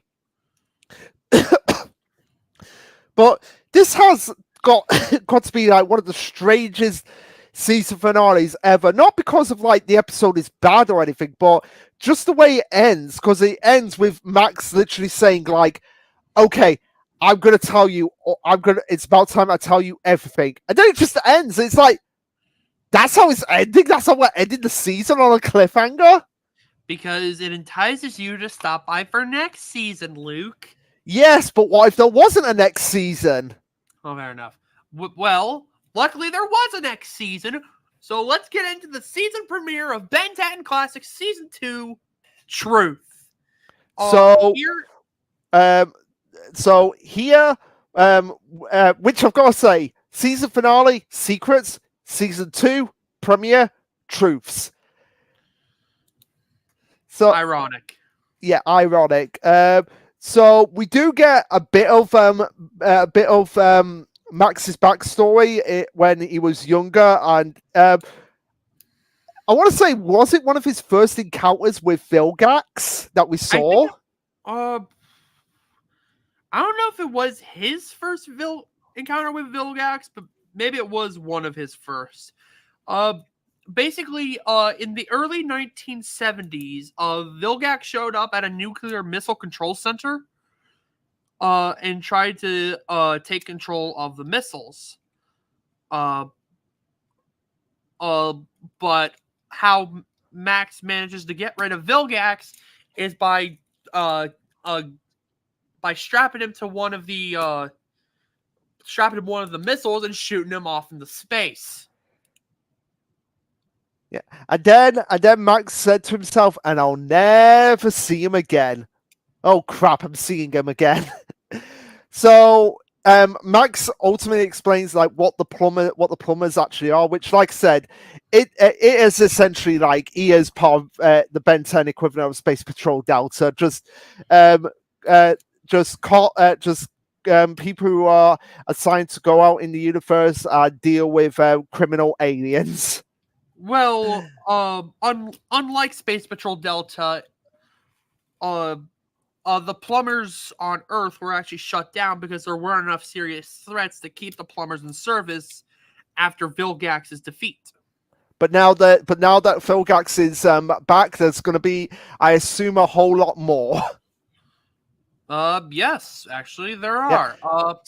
So Max does feel like, yeah, I kind of knew about the Omnitrix all along. And I did put here Max essentially being Carter Grayson, if you will. Old man Carter Grayson. Old man Carter Grayson. But this is also an episode where we learn about one of Max's old partners, Phil, who, as it turns out, is a damn traitor. Yeah. So basically, how what Bill's doing is he goes to, I believe it's the same plumber base in it's the same plumber base in Mount Rushmore.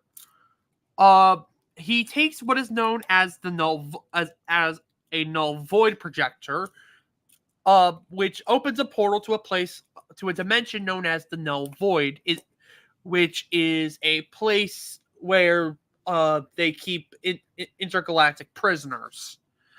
So what he does is he zaps out somebody from the portal to go cause havoc, and then the authorities the locals or the authorities will call him to then get rid of the problem. And so he's basically turning his whole plumber shtick into a money laundering scheme to fix problems he's causing. Yeah. Which we see some examples like we see some of Wildmutt species. We see two Volpomancers in like a at like a what's it called, a butchery? Because I know it's a meat processing plant. Meat processing plant, yeah. Go ahead. Where they discover two Volpomancers terrorizing the meat processing plant. To then throw them back into the Null Void after Phil busted them out.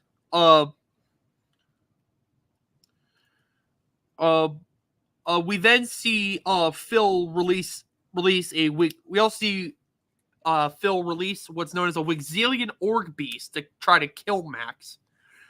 But luckily, Ben and Gwen managed to take the Null Void projector back from Phil, send him to the Null Void, and send all the creatures that he brought back from the Null Void to send them back.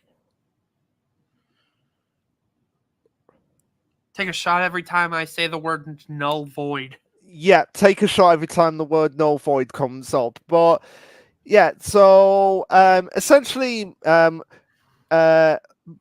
Phil gets defeated in this episode, gets sent into the Null Void, and now that we have more idea of what Max is all about, it does seem like moving on from this episode, we're going to get a lot more action with Max. Yep.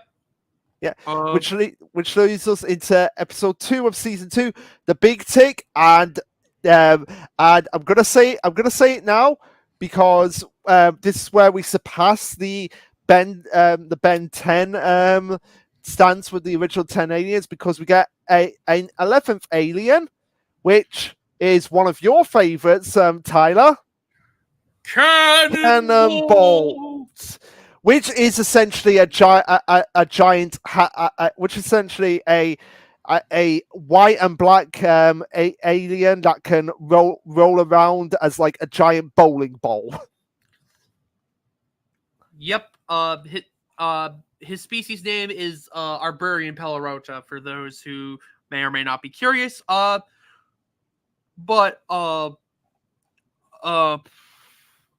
We then see a meteor flying overhead towards Yellowstone National Park.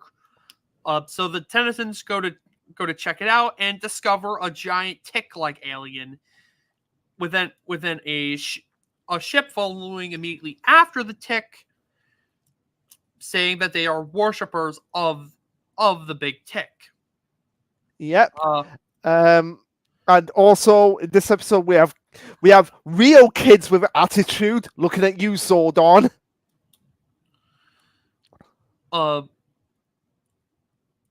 it was actually the tick that wiped out the home planet of the Arborian Pelarotas, which is why their species went extinct. Mm-hmm. And in order to stop the Great Tick, they basically have to go to a tree, which is essentially essentially the they go to a place which is essentially the Banyan Grove tree from Avatar, because it's like all connected to everything in the world.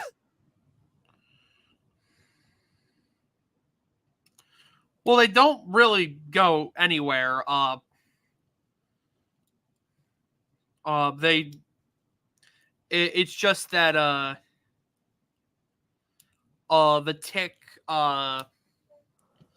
the tick is like sucking all the life out of the planet, and no matter what alien Ben turns into, he can't seem to take down to destroy the Great One. But thanks to Cannonball bashing around the tick's insides, Ben manages to just straight up kill the tick. Like that thing is dead, like cadaverific, dead. Yep. And of course, I've got to bring up the leader alien is played by the Doctor from Voyager. So it's like, oh, so I kept hearing like just whenever I kept hearing his voice, I just kept hearing techno babble from Star Wars, not Star Wars, Star Trek. Sorry. But yeah, well, an all right episode. It's next episode far surpasses it with no, even though it has Cannonball since its debut. But the next episode, Framed, which is a far superior episode because Kevin is back, but he's actually playing it smart in that he wants revenge against Ben. So how is he going to get revenge against Ben? Well, I have all his aliens inside of me right now, so I might as well just try to frame him, which is essentially what Kevin starts to do throughout the episode. He frames Ben for all the destruction that he is causing because he's able to perfectly replicate all his aliens. And this is where we also get introduced to Sect and Lieutenant Steele. Yep, who shockingly is not too recursive. It does not show up much after this episode. Yeah, because you'd think that he would be like a really good ally for Ben. Yeah, but I think he like shows up in one episode of Omniverse after this, and that's it. Yeah, and he shows up again in another episode after this, but that's a dream, so it doesn't count. Yeah. We then see so for some of the stuff that Kevin's been framing Ben for, we see what looks to be forearms with a different color, with a darker shade of red, terrorizing the video game store that Ben was waiting at for the release of Sumo Slammers 2.1. I see that the franchise is taking after Kingdom Hearts. I would have thought because of the nature of Sumo Slammer, it was taken more after Street Fighter. That too, but I mean, in the fact that like how Kingdom Hearts has weird titles, because it's Sumo Slammers 2.1. Okay, fair enough. Because like there's like Kingdom Hearts 1, Chain of Memories 2. There's 358 Days Over 2. There's Recoded Dream Drop Distance 2.8. Yeah, that's fair. But we also see what seems to be Heat Blast, but mysteriously without the Omnitrix symbol. That's what kind of tips us off. It's Kevin. Terrorizing a mint.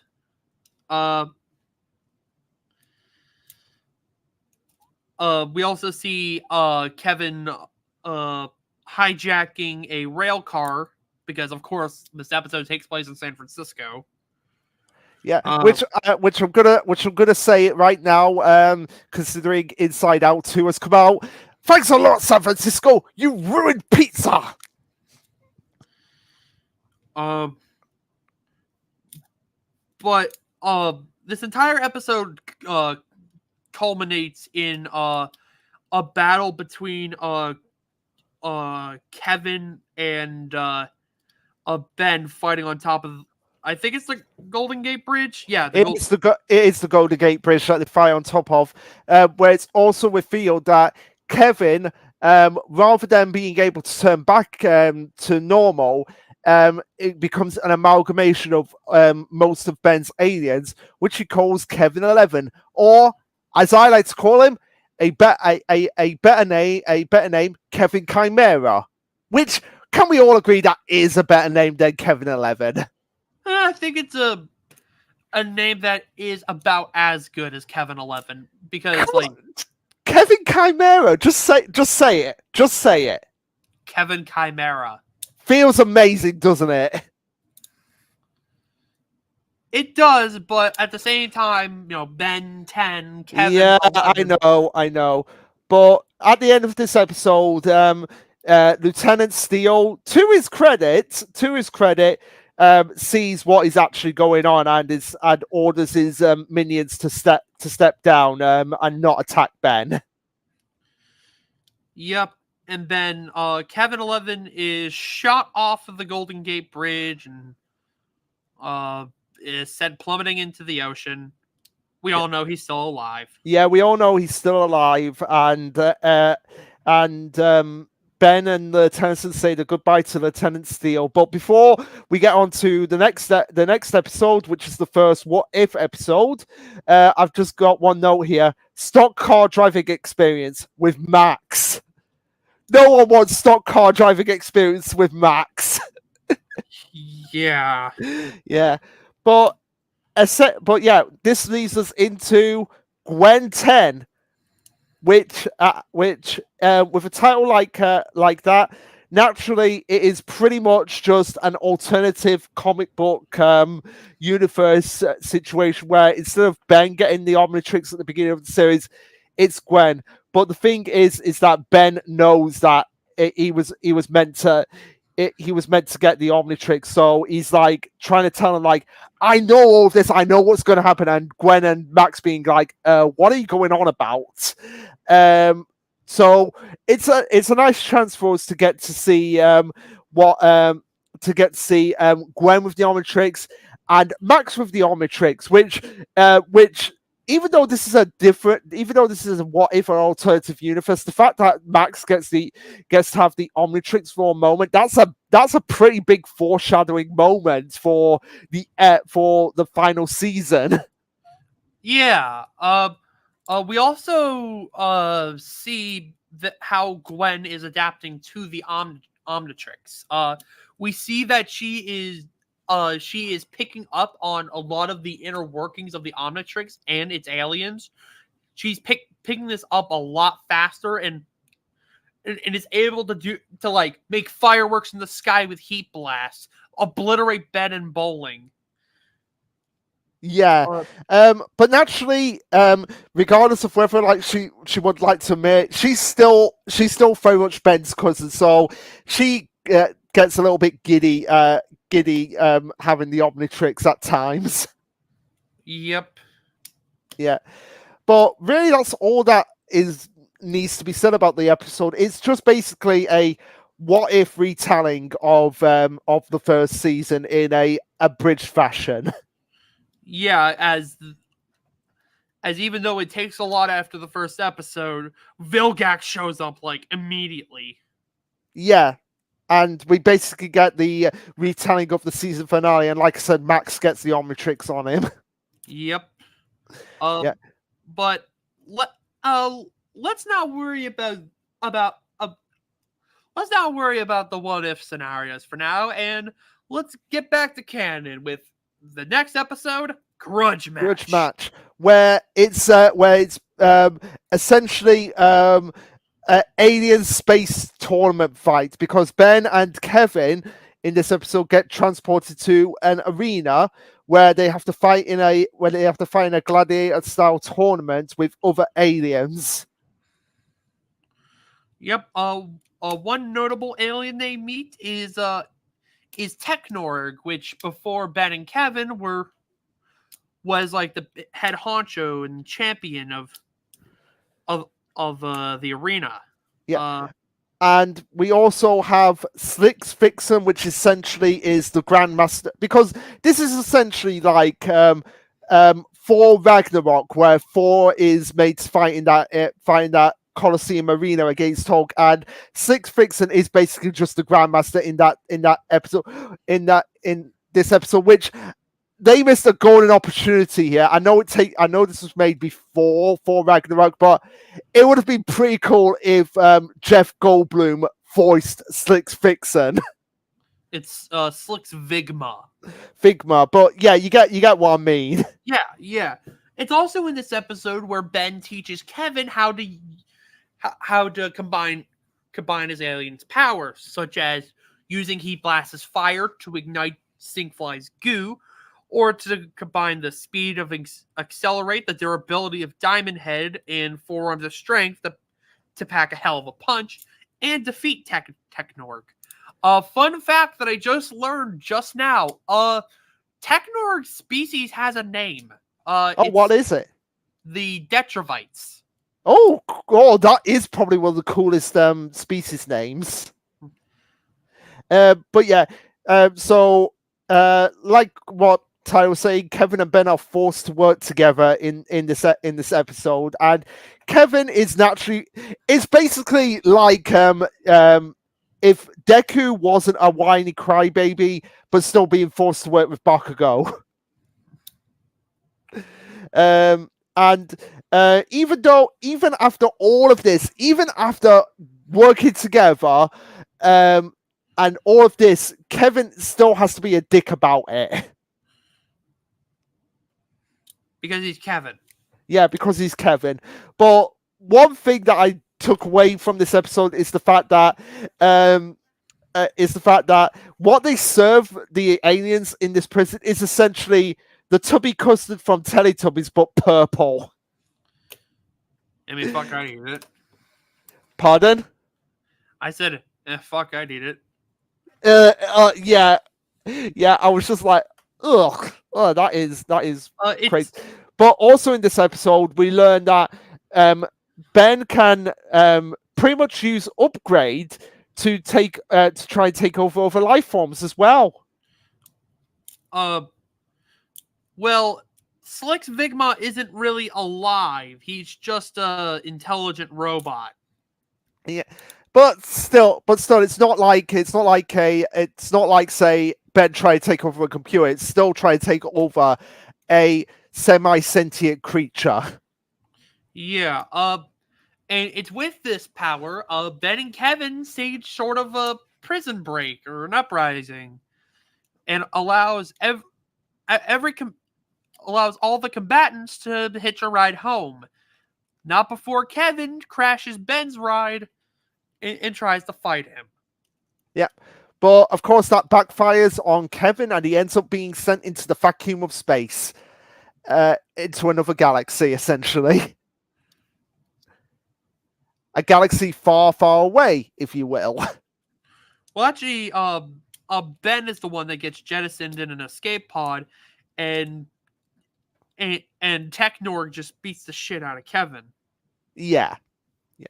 But I just wanted to make that reference to Star Wars, because I can imagine, like, if they wanted to do like a Star Wars Ben 10 crossover, Kevin would be like the character they probably go with. Yeah, probably. But anyways, now for the Galactic Enforcers. Which my first note for this was just like cesspool of the galaxy, Earth. I mean, they're not wrong when they say that. Yeah, they're not wrong, but we see the return of 6-6 from Hunted. Yep, his first appearance in this series, second. First appearance in this season. Oh, in the season, okay. Yeah. So we also have Ben reading what is essentially Ultraman, which again is another bit of foreshadowing for something that happens later on. When we get to a certain alien of Ben's, you know the one. Yep. Yeah, and we get introduced to the Galactic Enforcers, which is basically a superhero team of alien fighting forces who also have a Galactic Hero book that has over 12,000 pages. Yep, and the we have the leader of the group, Ultimos, voiced by the narrator from Star Wars: The Clone Wars. We have Tiny, female Tetraman, who seemed to be in the forearms, but before realizing he was a Yeah. tiny kid. And we got Synaptech, who is a brain in a jar. Yeah, a brain in a jar. I just love that. Like, again, some of the ideas that these guys come up with for the series are just they have to they I honestly want to know what they were like how you said that the creators of Power Rangers had to have been high to come up with some of the alien some of the monsters for that series. Like, I'm the same with Ben 10. It's like they had to have been high to come up with some of these ideas. Well, I believe the character designer of the classic series, Tom Perkins, you can find him, and he still does draw a bunch of stuff. Okay. But also as well, yeah, the guy who plays Ultras, the leader of the Galactic Enforcers, not only voices the voice of the narrator for Clone Wars, but he's also the voice of Yoda. Huh. Yeah.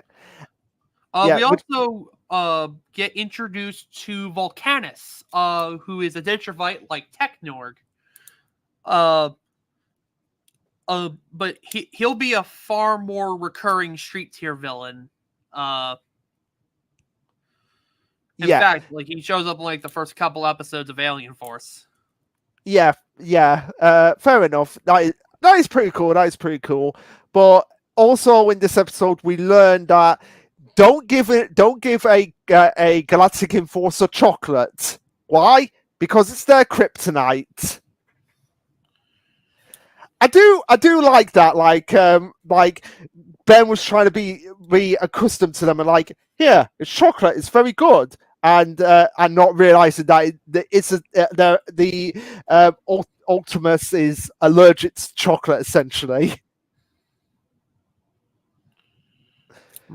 But it makes me question, like, would he be allergic to other dairy products? Like, would milk affect him in the same way?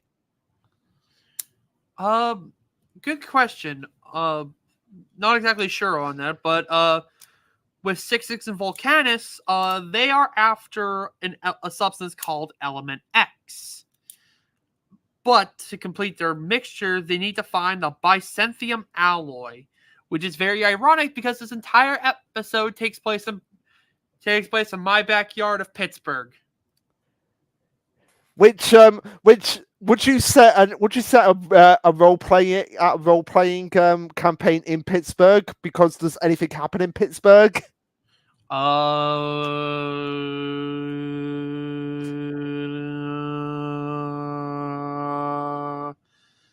mean, we have steel mills and Permane Brothers, and we say yins a lot. Okay, fair enough. But also, this episode, it's kind of more of a realization for the Galactic Enforcers, because the thing about the Galactic Enforcers is that they are very much by the book kind of superheroes, and it's sometimes, protocol needs to be thrown out of the window.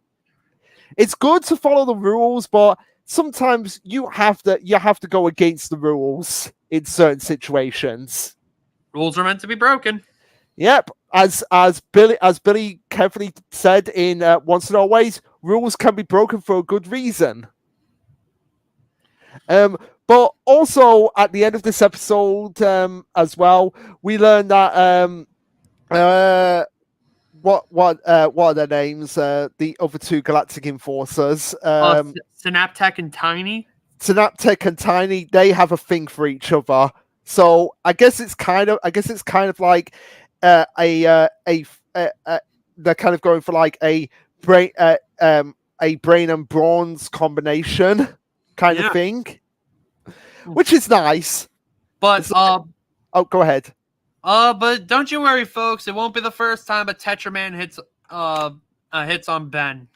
Oh. So yeah, really, that was all I had on the Galactic Enforcers. Mhm. So now we can move on to Camp Fear, aka the episode with the wild mushrooms. Yeah, so it begins with Ben and Gwen bickering. Yep, because we learn in this episode that they are twin cousins. Basically, their cousins born on the same day, so they're naturally bickering about celebrating their birthday. Which is weird because, like, I believe the theory is that Ben's birthday is in December. So I don't know why they'd be talking about it in July or the summer. Probably because they're just thinking like, oh yeah, our birthday's coming up. And Yeah, then I don't know. Well, I'm looking it up now, like when they were actually born. Does it actually say? It doesn't say when they're born. That's the thing.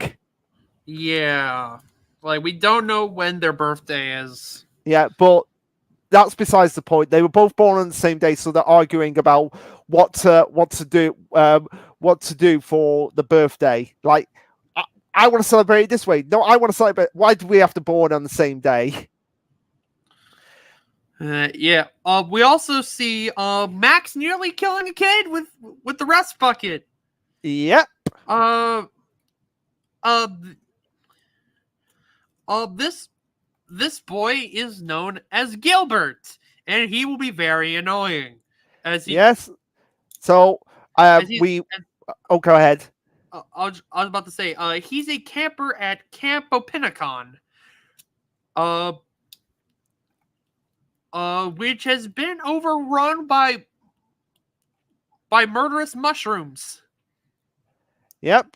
And the whole idea of this episode is that Ben and Gwen as well have to learn to share, but also we have the other campers, Andy and Mandy, which now I'm looking at it right now, and Mandy is just Andy with an M attached to it. Like that's really creative, isn't it? Yeah, I'm sure their father's name is Randy. Yeah, and the mother's name is Lancy. No, their mother's name is Nancy. There we go. But also they start bickering with each other because everyone born on the same day has to bicker in this show. But the biggest plot point to take away from this episode is we get introduced to another new alien of Ben, Wildfine, which basically has the power to control plants. Uh, uh yeah. We also see that Ben and Max encounter the mycelium of all the murderous mushrooms, which is basically the brain of the shrooms. Yeah, It is able to talk to them telepathically as they are both, well, plants. mushrooms aren't plants; they're fungi. But fungi. Fair enough. uh, but basically, Ben kills the mycelium by throwing athlete's foot powder into the mycelium's mouth, and just, which is why you should always wear socks. Yes, you should always wear your socks, everyone. So yeah, Wildfine. What's your opinion on Wildfine as one of Ben's aliens? Honestly, I love this design. But in terms of being my favorite plant alien, that goes to another alien. Okay, all right. And the last note I had on this episode was the mushrooms basically doing the Borg. Resistance is futile. It's like you're not the Borg. Yeah. Yeah. But that'll lead us on to Ultimate Weapon, which sees the return of Econ and the Knights, as they are after what is essentially a sword belonging to Minan, the god of war. Yeah, belong to the Mayan god of war. What's the name of the? I think it's Ekchwaj. I could be wrong. It's Apuk. Apuk, yeah. Yeah, Apuk, the god of death in the underworld. Because basically, to get to the sword of Ekchwaj, you need hold on. Here we go.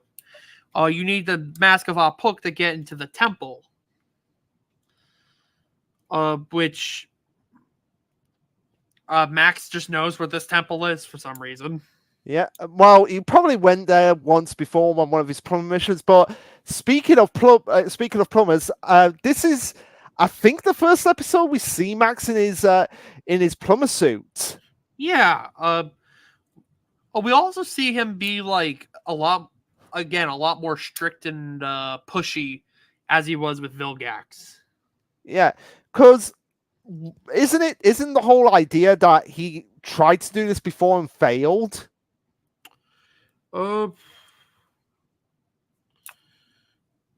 Yeah. Let's see.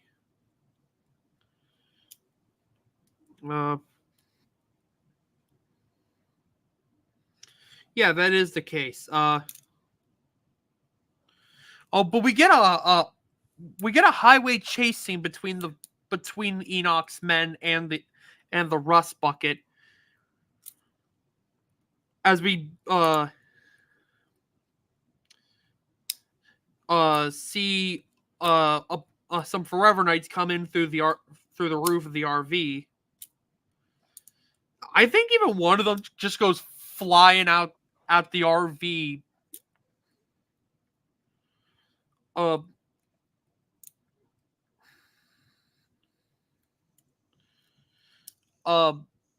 But Max is able to get the Max of Apuk back from Enoch. And I think it's also in this episode where we learn that the rust bucket has rocket thrusters, or yeah, I think it is. Okay, could be wrong, but also in this episode, we also have basically Max making the ultimate decision of what's most important. Yeah, because at the end of the temple, the sword just crumbles into dust. Because it's 5,000 years old. Yeah, 5,000 years. It's gonna fall apart, and at this point, after all of this, that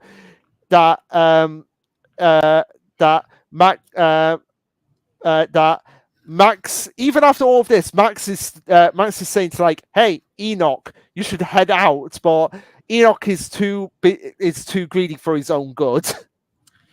Yep.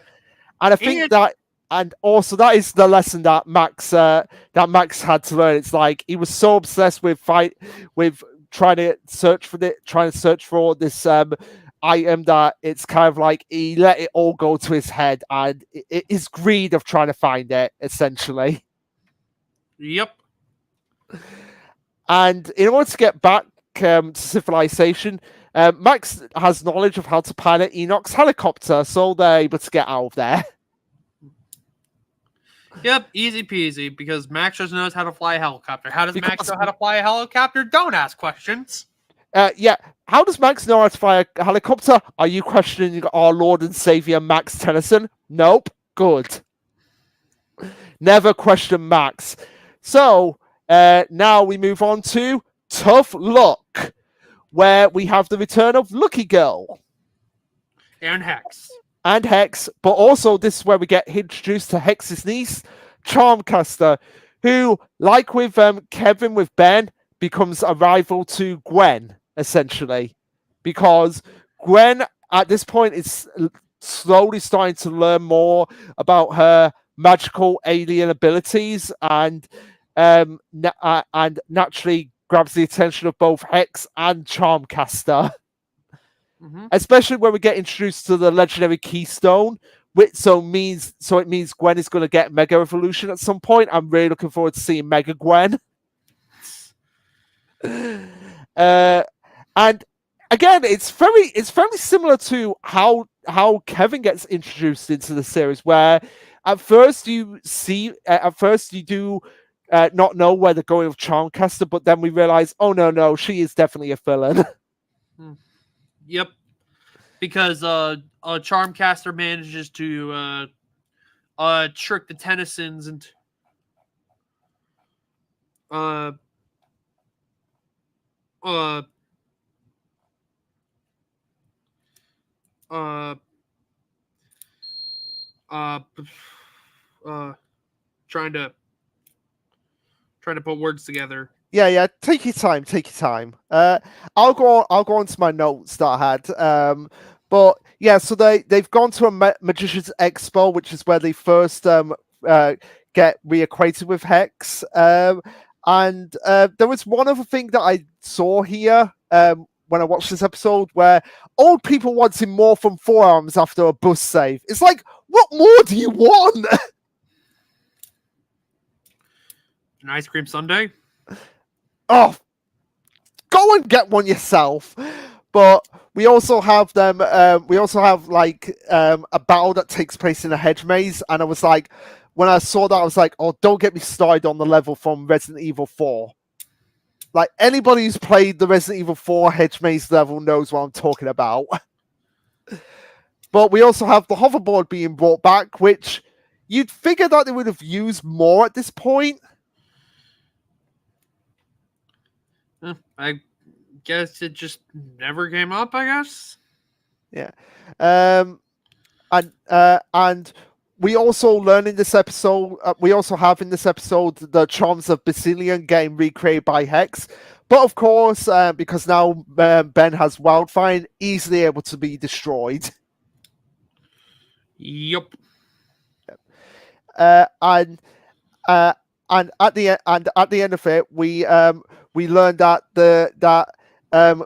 Gwen that the keystone of Basilian still has power left after it, despite it allegedly being destroyed. Yeah. And Gwen thinking like, oh, she may not become Lucky Girl again, but no, you're still gonna have magic with you, Gwen. Yep. Just you wait, Gwen. Which I've got to ask, how much do you think they probably wanted Gwen to stay as Lucky Girl? I feel like that, like they wanted Gwen to provide something to the group. Whether that be as Lucky Girl or as a magic user. Yeah, because it does seem like they kind of what to do with her, but half the time like, oh no, we've got a plan for her at times. Yeah, which, hey, I applaud them for allowing like everybody to be involved in some capacity. Because like I feel like there are a lot of stories where like some of these types of characters like will feel kind of useless, but it definitely doesn't feel like every character a part of Team Tennyson has a use. You know, Yeah. Ben's obviously the main character. Max is the most experience and has the most knowledge, and Gwen will later get her magic. Yeah, and Gwen is very much Ben's. If you want to pick like if you want to pick a role for Gwen in the series, she is essentially Ben's sidekick. Even though if someone said that to her face, she'll probably foam at the mouth. Probably. Yeah, but that's essentially the role she adopts, like the sidekick character to Ben. Like I guess she's more of like as like People more familiar and like tropes would call a lancer, which is like a bit more of like an an ally who's sometimes competitive and antagonistic towards the main hero. And Okay. Ben even is kind of a lancer to Gwen. Like they both kind of lance each other because they're I, 10-year-olds and they like to yeah. bicker and argue, and it gets really annoying. And if I would, Okay. Okay. Take a deep breath, Tyler. Breathe. Breathe. Breathe. I am not the Yeah. biggest fan of kids. Speaking of kids, they lurk below. Oh God, here we go. It's this episode is basically Diet Lightspeed Rescue in the Aqua Base. Yeah, except instead of being owned by a military operation, it's owned by some rich guy because the wealthy just can't get over their obsession with the ocean. Yes. So we have another old friend of Max called Donovan, who has a stuck-up grandson called Edwin. But let's just call him what I think everyone would be a more appropriate name, Ed Bitch. Damn. Yeah. So he has a okay. The question I have for this, like the biggest question I have for this episode, is that yeah, the underwater base is pretty cool and all, and it's only a matter of time before more ideas get like.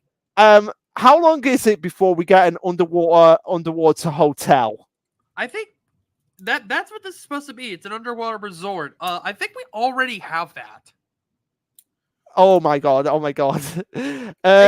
Except this resort is placed right in the middle of the Bermuda Triangle. Yes, yes, and we also find out who was behind the Bermuda Triangle in this episode.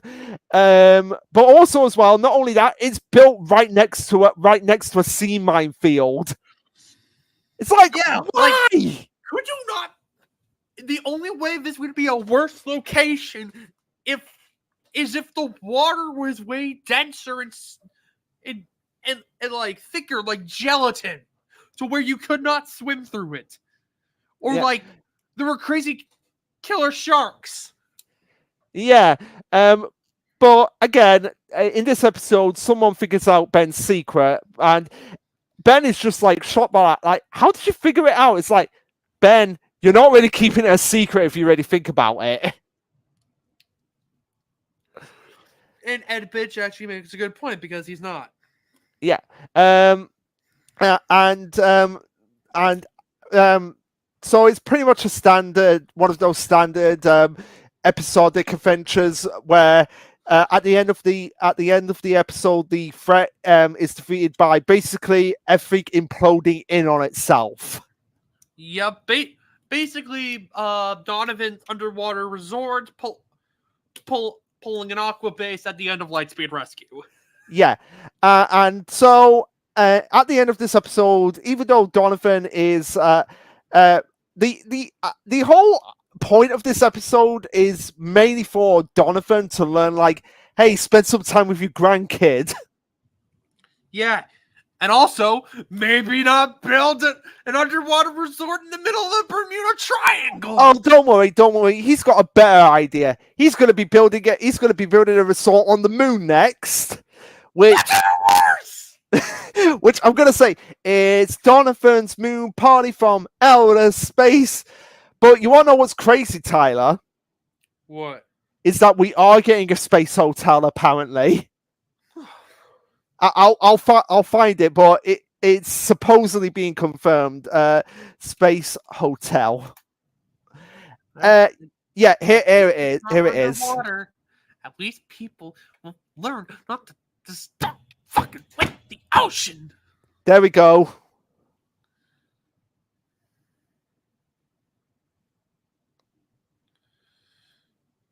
First hotel in space. Which, hey, if that gets done in our lifetimes and becomes available, I'll be all for going up there. You know the type of people who will be the first to go up there. Aside from the billionaires and all of that, people who are so determined to prove that the Earth is flat. Yeah, probably. Yeah. But yeah, so we're apparently getting that. But yeah, we've got yeah, where we don't like Donovan, we don't like Ed Bitch, so now we can move on to a much more far superior episode. Ghost freaked out. So we have this episode starting off with a freaky dream with Ghost Freak, showing that Ben has an innate fear of Ghost Freak, and also we have a stuck-up purple-haired girl who's being like, "Oh, we don't like the common folk in this school." It's like, how stuck up do you have to have that attitude? Very, because it's a private school. Because Gwen is looking into going to a private school to get a better education. But Ben has been having pseudo hallucinations of Ghost Freak. Yeah, and then even with this whole thing with what's happening with the with what's happening in the school, this purple haired girl, and I'm not going to call her by name because she's just purple haired stuck up girl, somehow finds a way to blame the Tennysons for what's going on. And I'm just there thinking, like, how is all of this Gwen's fault? But this episode, we also have the circus freaks returning to attack the school that Gwen wants to get into. Because they want payback for ruining their career with Zombozo. Yep. But the big twist of this episode is that we find out what Ghost Freak's true form is. Because from what we learn is that Ghost Freak wasn't natural. Ghost Freak is not like the other aliens. And it's revealed that some of the DNA from the alien that became Ghost Freak when it got into the Omnitrix can actually be removed. So now we have the alien be revealed as Saskara, which Saskara, which I've got to say is probably one of the creepiest but most awesome designs that the show has come up with. Yeah. And the reason Saskara can do this is because an ectoneuroid's DNA, an ectoneuroid's consciousness can remain even in a strand of DNA.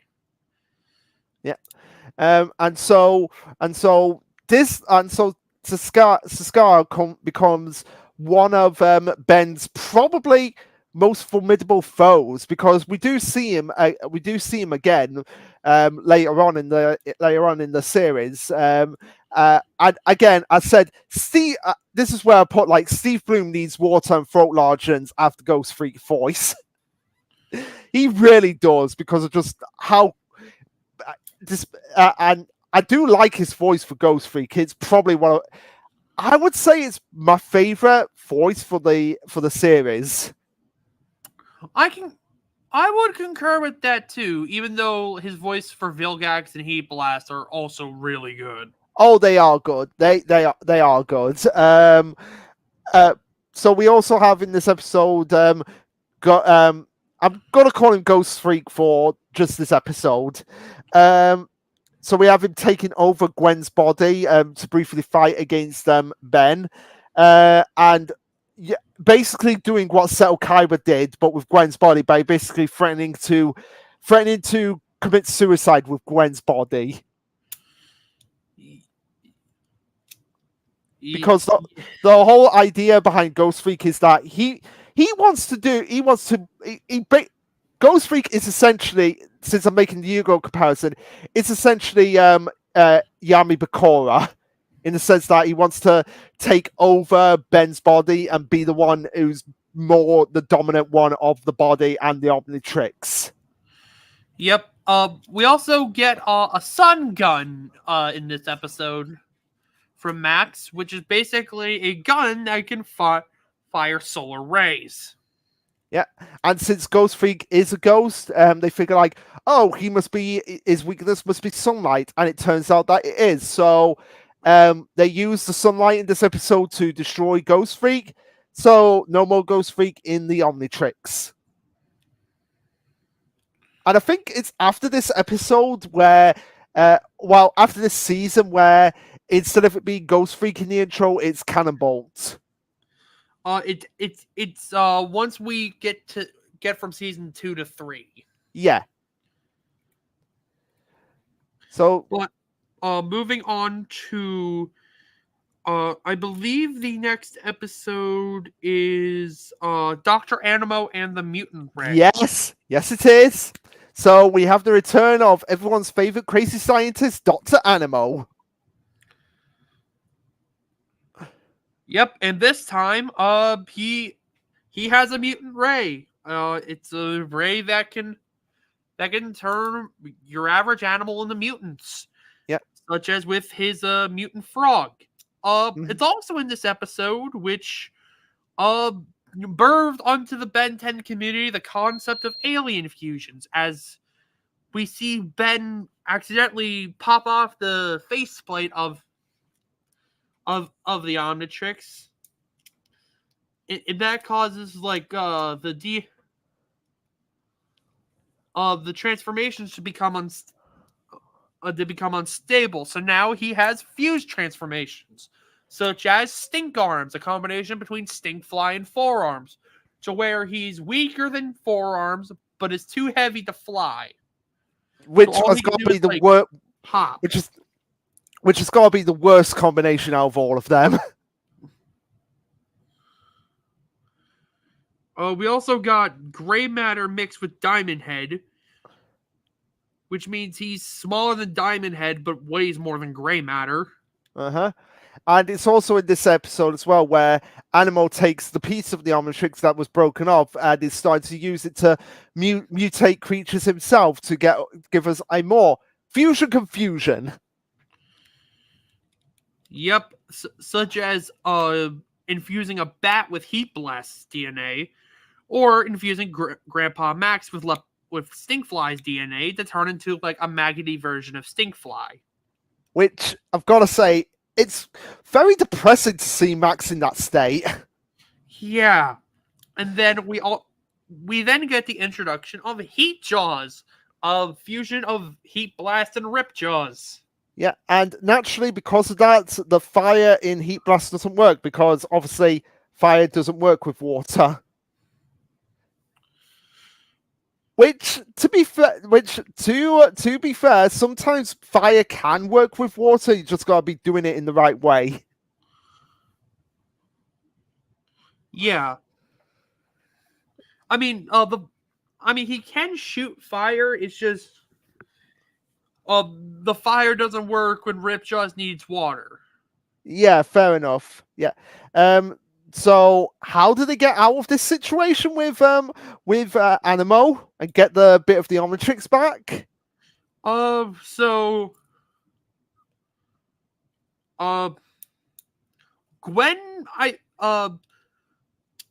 Gwen climbs into the barrel of the mutant ray,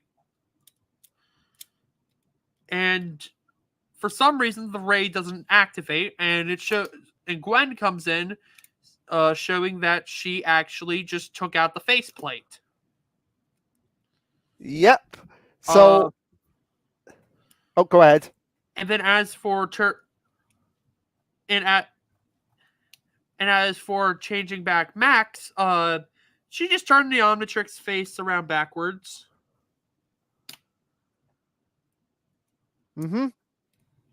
Easy peasy. Lemon squeezy. And so at the end of this episode, Dr. Animo gets taken away again, and we have Gwen joking that she feels like she's watching a rerun because Animo was taken away similarly by the police in their first encounter with him. Yep. And even though Ben learned what happens when you fuck with the Omnitrix, he gets right back to fucking with the Omnitrix. Yeah, he'll never learn not to fuck with the Omnitrix. But this leads us into the season finale for season 2, back with a vengeance. So what's cooler than one major villain, two major villains teaming up? Because we have Kevin and Vilgax coming back into the frame and saying like, "Hey, you hate Ben, I hate Ben. Let's team up to take him out." Yep. Meanwhile, the Tennysons are at Niagara Falls, and Ben is messing with the Omnitrix. Yeah. Even though the last episode established that if he messes with it, things go bad, and a confident Ben is a bad Ben. But in this situation, it kind of works to his benefit because this is where we learn about master control. Yep. So after fiddling with the Omnitrix, Ben unlocks the feature that allows him to transform without touching the dial, and now he can fast change just by thinking about it. Yeah, which comes into play in the very first episode of season 3, which we'll get into. But but will Ben learn? When to fully turn on master control, or at some point after this episode, but before the future? Not by himself. Okay, all right. So as Kevin and Vilgax are fighting Ben, they come up with the plan like, "Hey, let's send them into the Null Void."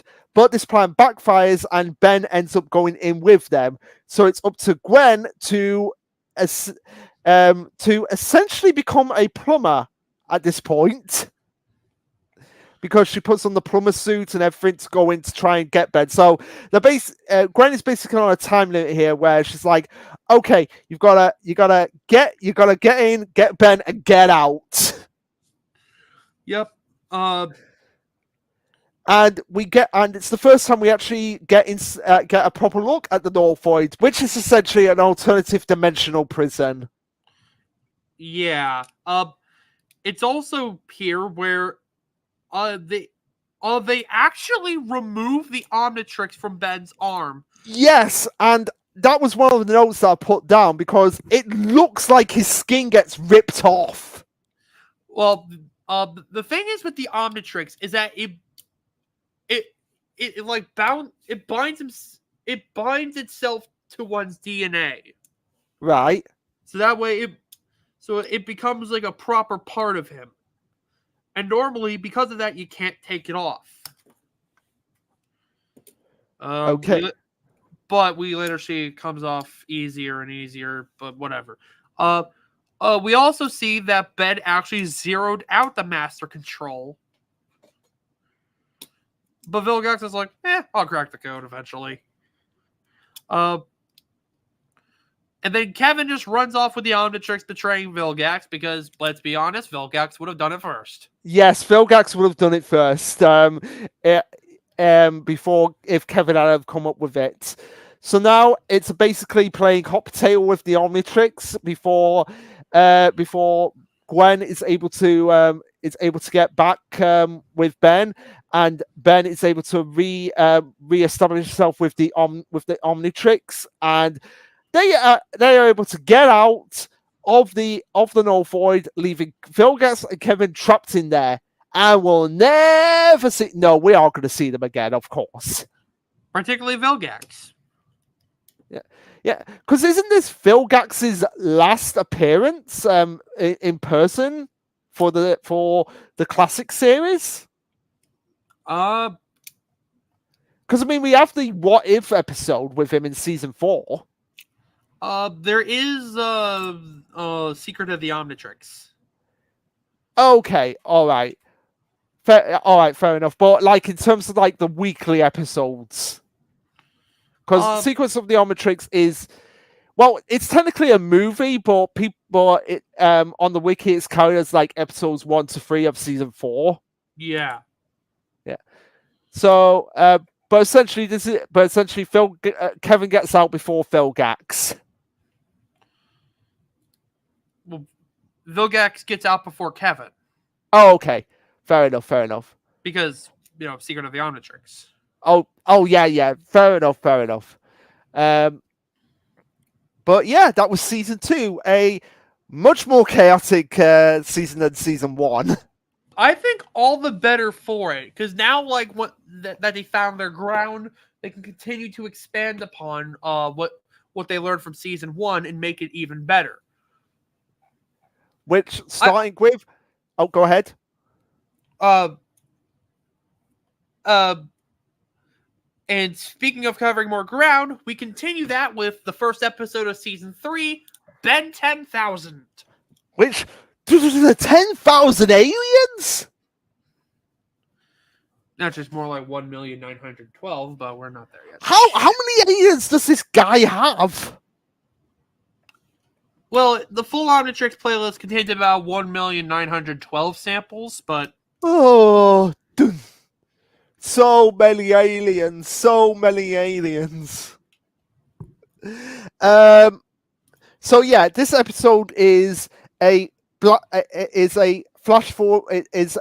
We'll go into the future where we see future Ben and future Gwen with or Gwendolyn, as she's known in the future. Not sure why she's Gwendolyn and not Gwen. I get that's her full name. I don't know. Maybe she just likes the ring of it. Yeah, but also as well, we learned that while Ben in the future and Gwen's relationship is slightly better, Ben is a bit of a dick in the future. Or at the very least, overworked. Overworked to the point of being a dick. Yep. Which goes back to one of the comments that was shown earlier from Shadow Dash, where they were talking about Ben had to learn to work smart, smarter, not harder, but also had to learn about working harder. But yeah, this is the episode that brings that to biting the ass, because working too hard can lead you to being a little bit of a sourpuss, which is what Ben 10,000 is, to the point that he wants nothing to do with his younger self, even though it is him. Yeah. And also Gwen has pretty much mastered her magic in the future, and has all 5 charms of Bazel. Yeah, which is Gwen gonna get that in the current storyline, like the current. The charms of Bazel? Yeah. Not to my knowledge. Okay. All right. Go ahead. But she also mentions that Ben has fully mastered the Omnitrix. As we see later in this episode, he does still have master control. So perhaps I don't know, he probably just rediscovered it later on. But it's theorized that a lot of things didn't happen that happened in the Prime timeline. Yeah. But again, those are theories. We also see Dr. We also see Dr. Animal, who basically becomes Krang from Teenage Mutant Ninja Turtles, because he's essentially he is essentially in the body of another, in like the stomach area of another mechanical machine type thing. Well, actually, he's just a head now, and he mounted himself on a gorilla. Okay, all right, but yeah, he's essentially just a head. And then we also have Buff Philgax. And we have Max with a beard. And not just that, a mechanical arm that becomes a gun. Guts, eat your heart out. Yep, all thanks to the Limax Wars of 2017, which we never see. So, yeah, they were really incredible, weren't they, Tyler? Oh, yeah. I remember when Max lost his head in that as well, and they had to stitch it back on. But also we get introduced to a future alien, Absolute Zero. You mean Arctiguana? I mean Absolute Zero. I know. It's Arctiguana, but I like Absolute Zero. We also see Spitter be used by Ben 10,000. as he shows up for like 5 seconds, spits out some stuff, and then Ben changes. Yeah.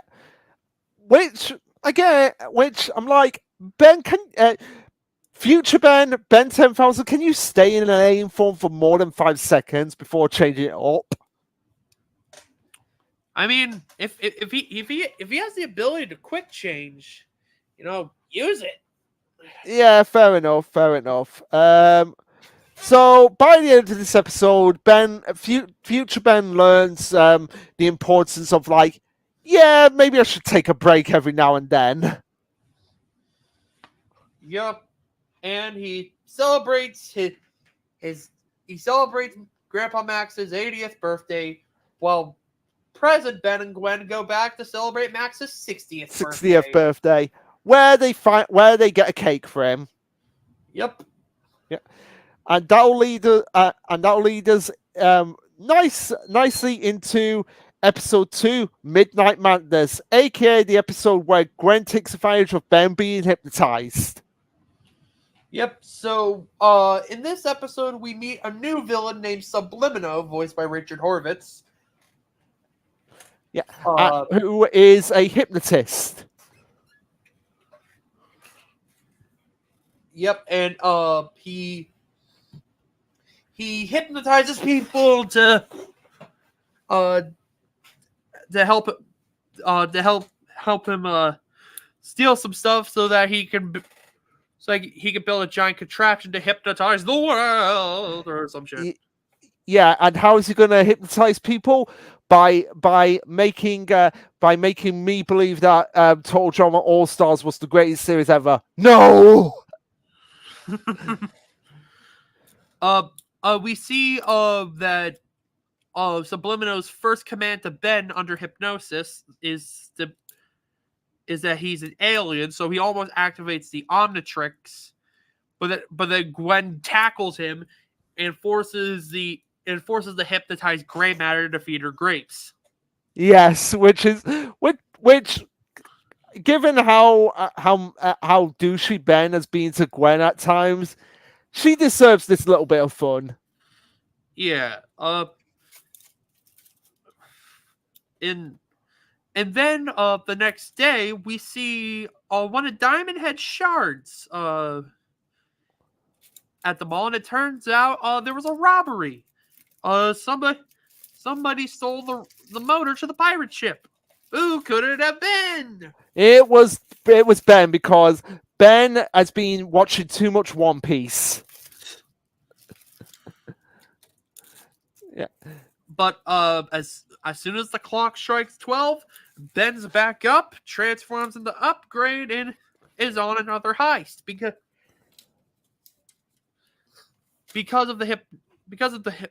Sublimino is having Ben steal things for him. Mm-hmm. And he can only do it when the clock strikes midnight.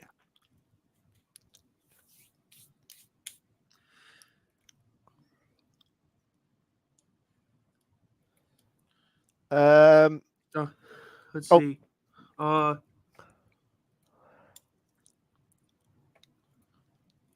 then Sublimino uses the clock tower's giant clock as his method of hypnosis to hypnotize the entire mall, with the exception of Ben. Yeah, who has finally caught on to the fact that he is being hypnotized. So now Ben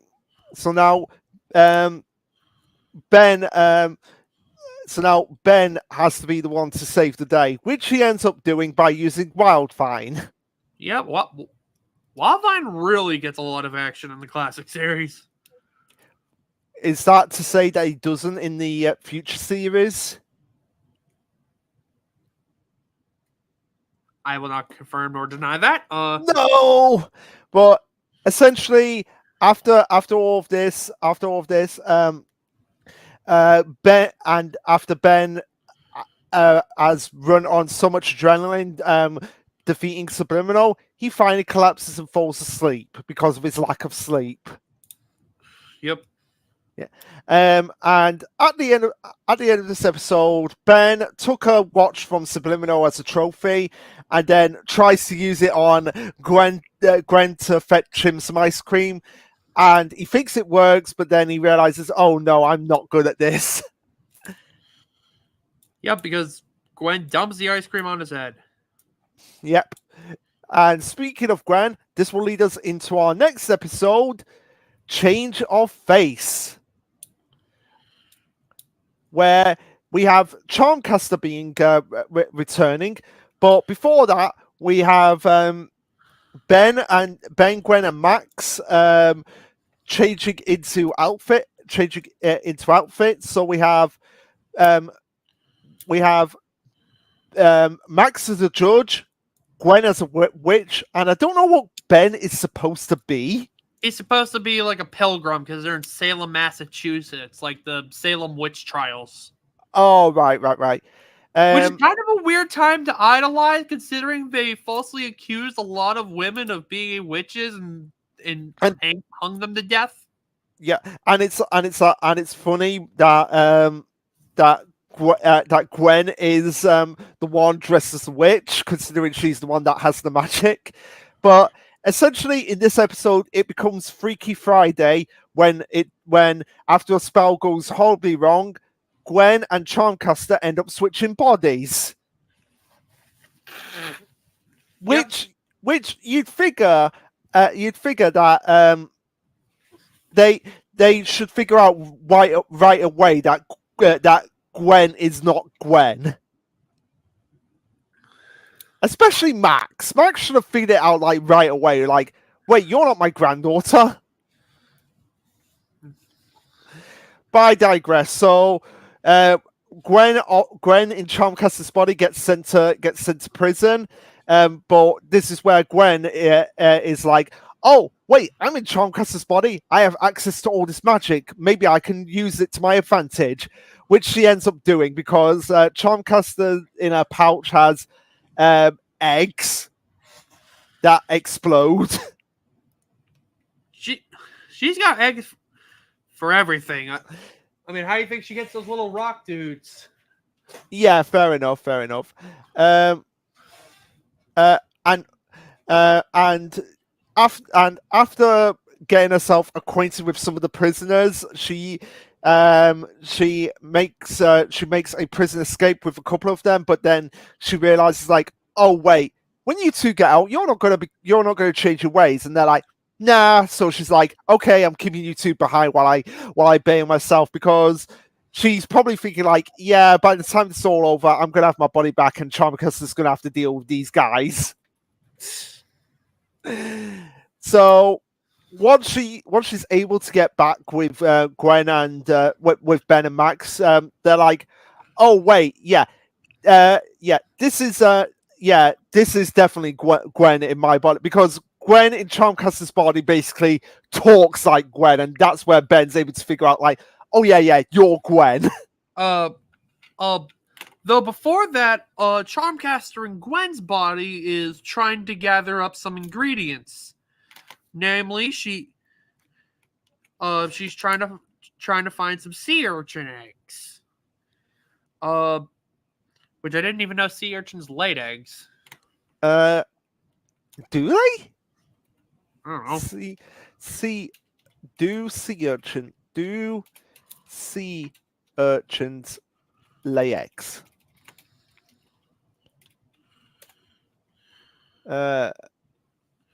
Oh, they do.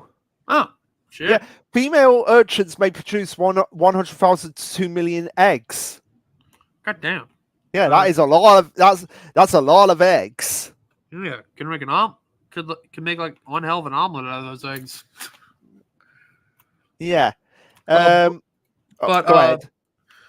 We see when subject to Ben's juvenile name calling, Charmcaster responds a lot more violently. As when Ben calls her a freak, Gwen starts twisting his ankle. Yeah, that's one of the big clues that Ben gets of just being like, okay, yeah, this is not Gwen. That and the the weird food which Charmcaster's trying to whip up for a spell. Yeah.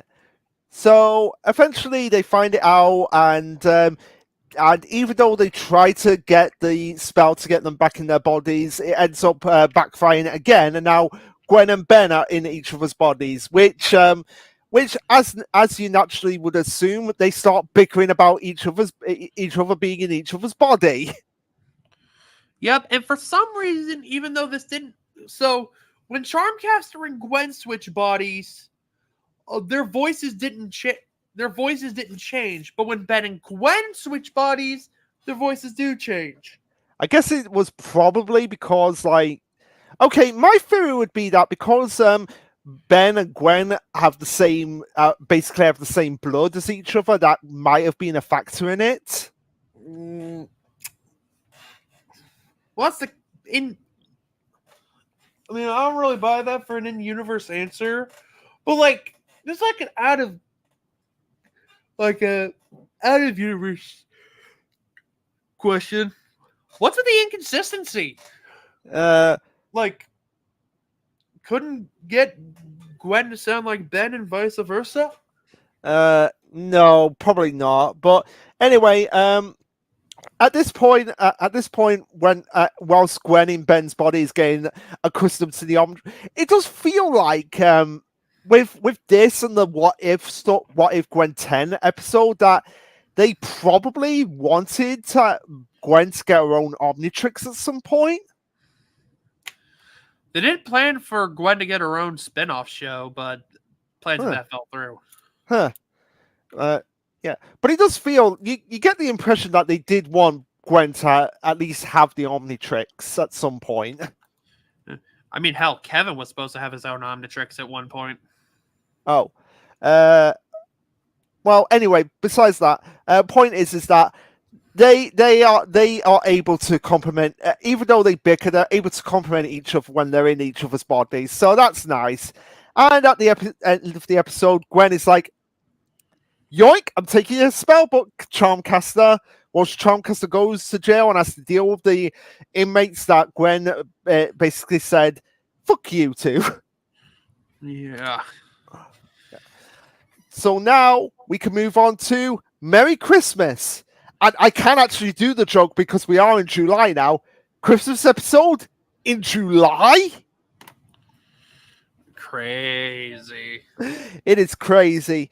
But so this whole idea is that they're all is that this Mr. Jingles character wants Max to be Father Christmas. Yeah. So basically, Mr. Jingles is having a kidnapped a bunch of children, and basically enslaved them to be elves in Santa's workshop. So Mr. Jingles kidnaps Grandpa Max and forces him to be Santa Claus to motivate the elves. Yeah. And in this episode as well, Ben and Gwen take on the roles of the elves, but one elf in particular is not under the effects of the spell and is helping them out to get to stop Mr. Jingles.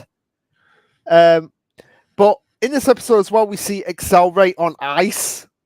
I repeat, we see Accelerate on ice.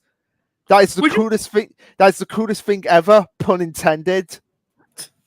Would you think that you would think that wouldn't work because of the fact that Accelerate has like balls on the bottom of his feet, so it would be really hard for him to like skate around on ice. Never question it. It's Accelerate on ice. The argument is invalid, Tyler. Okay. We also get Wild Mutt disguised as a reindeer, which is hilarious.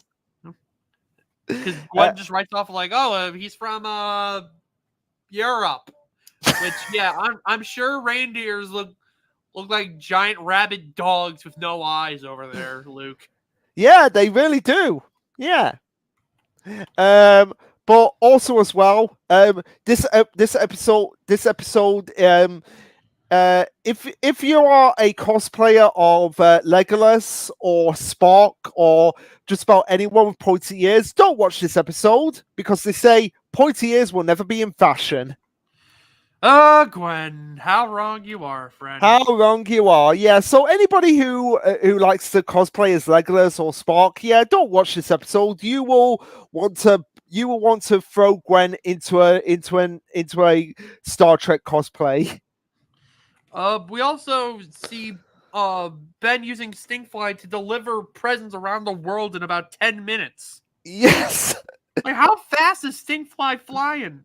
Hey, if we're going by the logic of the Polar Express, time freezes at midnight. I thought this was Ben 10, not Persona 3. No, I'm saying Polar Express.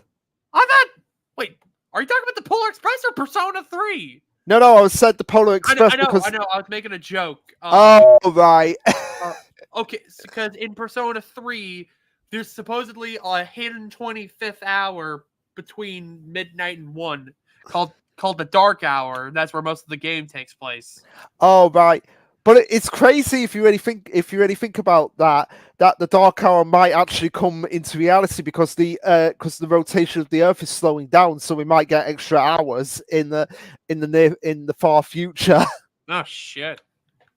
Yeah. So yeah, they eventually get the spell undone and everything returns to normal. And yeah, it's a nice creepy Christmas episode in July. Yep. Or June when we watched it. Oh, June when we watched it. Actually, when did that episode it aired December 11th, 2006. Oh, okay, so it was technically the proper Christmas episode. Yep. Yeah.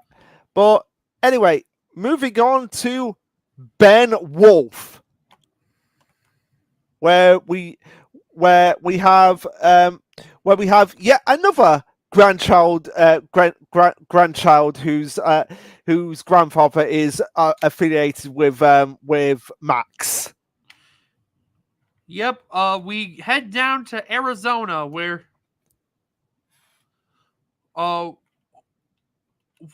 Max meets up with his old friend Wes Green, who is who lives with his granddaughter Kai on a Navajo Native American reservation.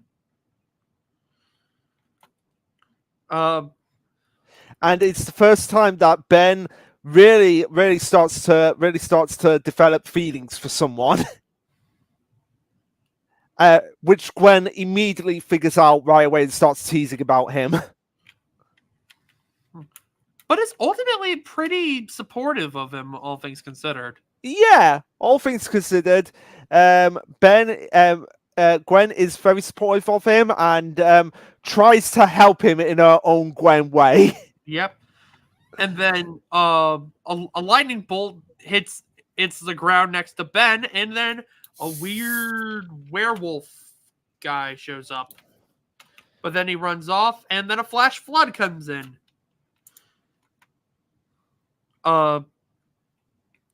And Ben manages to rescue Kai from the flash flood. Yeah. Wes believes that werewolf to be a Yenaldushi, or a native a creature in Native American folklore.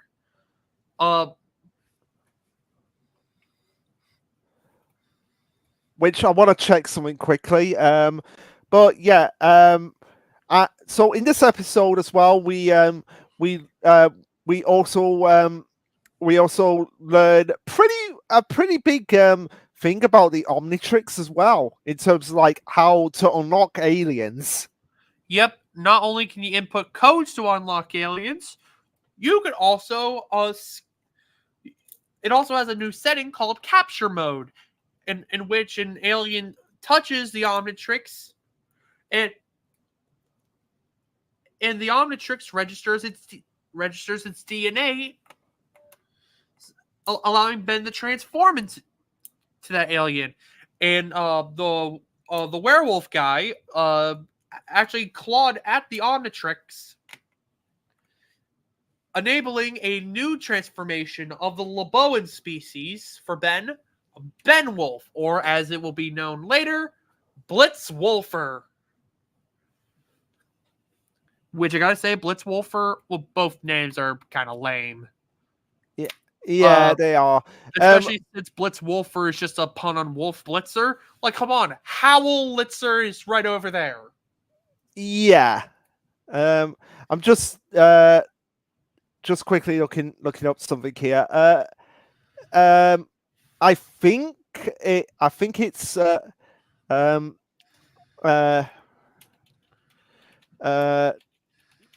so okay. Yeah. Yeah. So in terms of Kai and Wes, they are voiced by actual Native American actors. Huh. So it's nice that they did get put. Wes is voiced by Miguel Nigeria. I'm sorry if I have pronounced. I have pronounced that. I've pronounced that completely wrong. But Kai is voiced by Bettina Bush, who is descended from the Cherokee,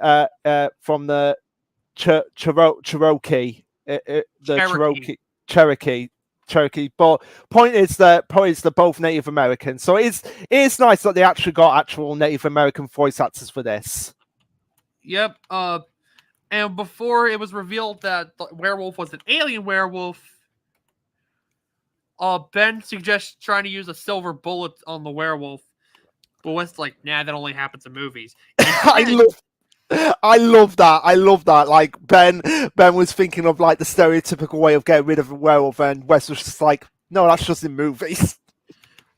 When he mentions that they have to acquire a silver pendant encoded in the fluids of a certain cactus, the Arbol del Matrimonio, and place it on the Yelduchi's heart. Mm-hmm.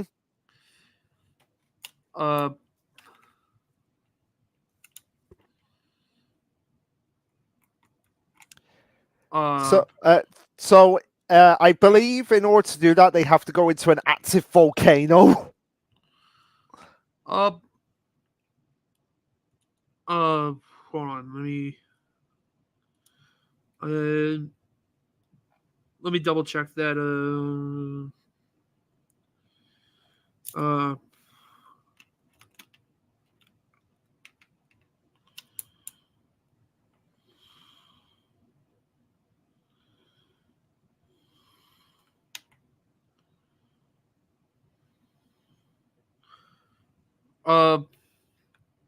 They didn't need to go into the volcano.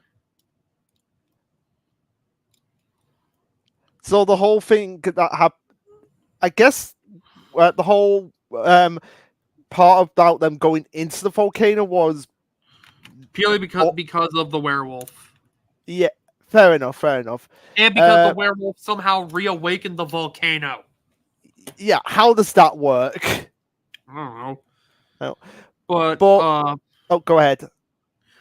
Ben as Blitzwolfer is able to cross is able to cross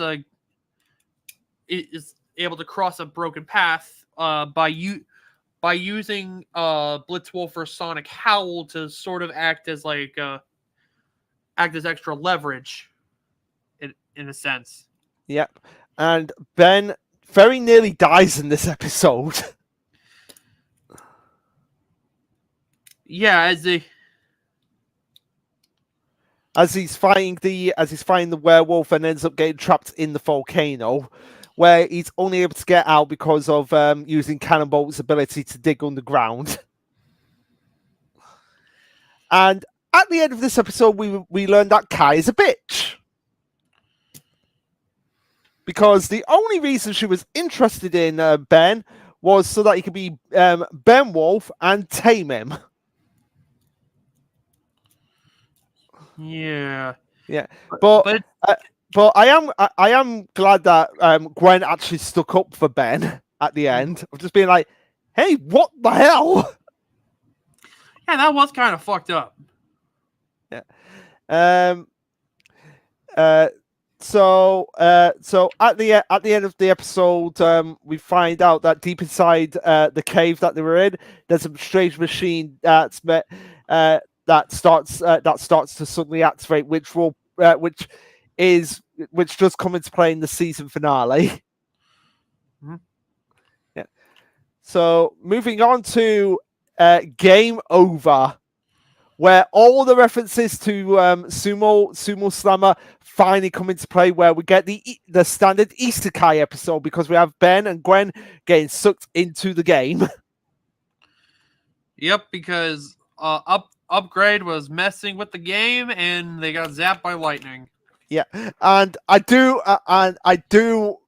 really like the what they do with this episode, because we have Gwen essentially being a noob to all of this, and even despite all of that, she does a lot better than Ben does. And how does she do that? She read the instructions, Yep, and Ben's like, this game comes with instructions. which is kind of funny because nowadays games don't even come with instructions. No, it's kind of like you have to learn through trial and error. Yeah, or go to the tutorial. Yeah, and we also have the idea of, like, throughout each level, Ben, because Ben doesn't have all his aliens at the beginning of the game, so it's kind of like a race to get back all his aliens before the game is up. And we have 4 arms with samurai armor, which, come on, you have to admit, that is pretty cool. Yeah. Yeah. Like, and go ahead. Like we get 4 arms and a cool set of armor. And like the whole thing with the Omnitrix in this episode is that Ben doesn't have access to his transformations, so instead he has to collect like tokens to like to then regain his transformations. So like he gets the token for 4 arms. And we also get Sumo Wrestler Cannonbolt. Yes. Is probably Cannonbolt's best design ever. Oh yes, it absolutely is. And as we go along in the game, we get introduced to is it the player avatar for the game, Ishigamiya? It's Ishiyama. Ishiyama, but is he like the player avatar for the game? Yeah, he's like the main character of the game. Yeah, who like with Kai and Wes, because he's a Japanese character played by an actual Japanese actor. Oh, cool.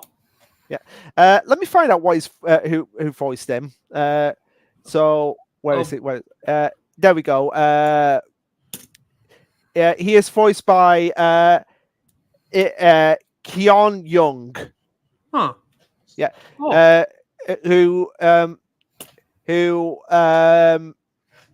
Who is no stranger to voice acting, having played Long Lao Shi in American Dragon Jake Lloyd. Huh. Yeah. So he's half he's an American. He was born in America, but is part Chinese and part Japanese. Oh, okay. Yeah. Also, fun facts I'm looking at now is that his acting mentor was Mako, who was the original voice for Uncle Iroh in Avatar. Oh. Yeah. So it's nice that it's nice that he has that connection to the Avatar franchise. Yeah. Oh. So yeah, and Ishiyama thinks that Gwen is a warrior in this episode, which royally annoys Ben, but that's only because because Gwen doesn't skip anything. This is a lesson to all you gamers who want to skip through games quickly. Looking at you, speedrunners. you will be seen as gods if you don't skip anything. Hey, don't be just the speedrunners. Those guys. Fair enough. Fair enough. I'm half joking. Here. Okay. Yeah. But there's also something else I wanted to say in my notes here. We get the lightsaber sound effects when upgrade is found, because when he touches upgrade, it goes. Yeah. Yeah. We also get Grandpa Max playing the game. Yes, yeah, and he's like, I love that. I love that about Max, because he's at first hesitant about getting into a game, but he gets really into it. I'll say. Yeah, but you want, but I said this when me and Tyler were watching it. It's scary how real that is becoming, because we see stories about grandparents being gamers now. In fact, because oh my, oh my god, um, there are probably like. Grandparents now who are saying to their grandkids, let's play some NES. I don't want to play an 8-bit game. We're playing NES. It's scary to think how real that is becoming now. That we're in that we're slowly getting to that era of grandparents being gamers more commonly now. Yeah. And we see Ichiyama express great respect for Grandpa Max for seeing through one of the main villain Kenko's tricks. Yeah, and how did Max do that? He read the instructions. Yeah. It's like, Ben, just read the instructions. And you can't use the excuse of that he's a 10-year-old because Gwen read the instructions. Yeah. But yeah, this is probably my favorite episode of of season 3. Honestly, fair enough. This is like a really fun episode. Yeah. So anyway, we can now move on to Superhero Alien, aka the episode that has the What If comic books, but they're actually canon to the Ben 10 universe. Yep. So we see an episode of a new cartoon in the Ben 10 universe, Super Alien Hero Buddy Adventures, which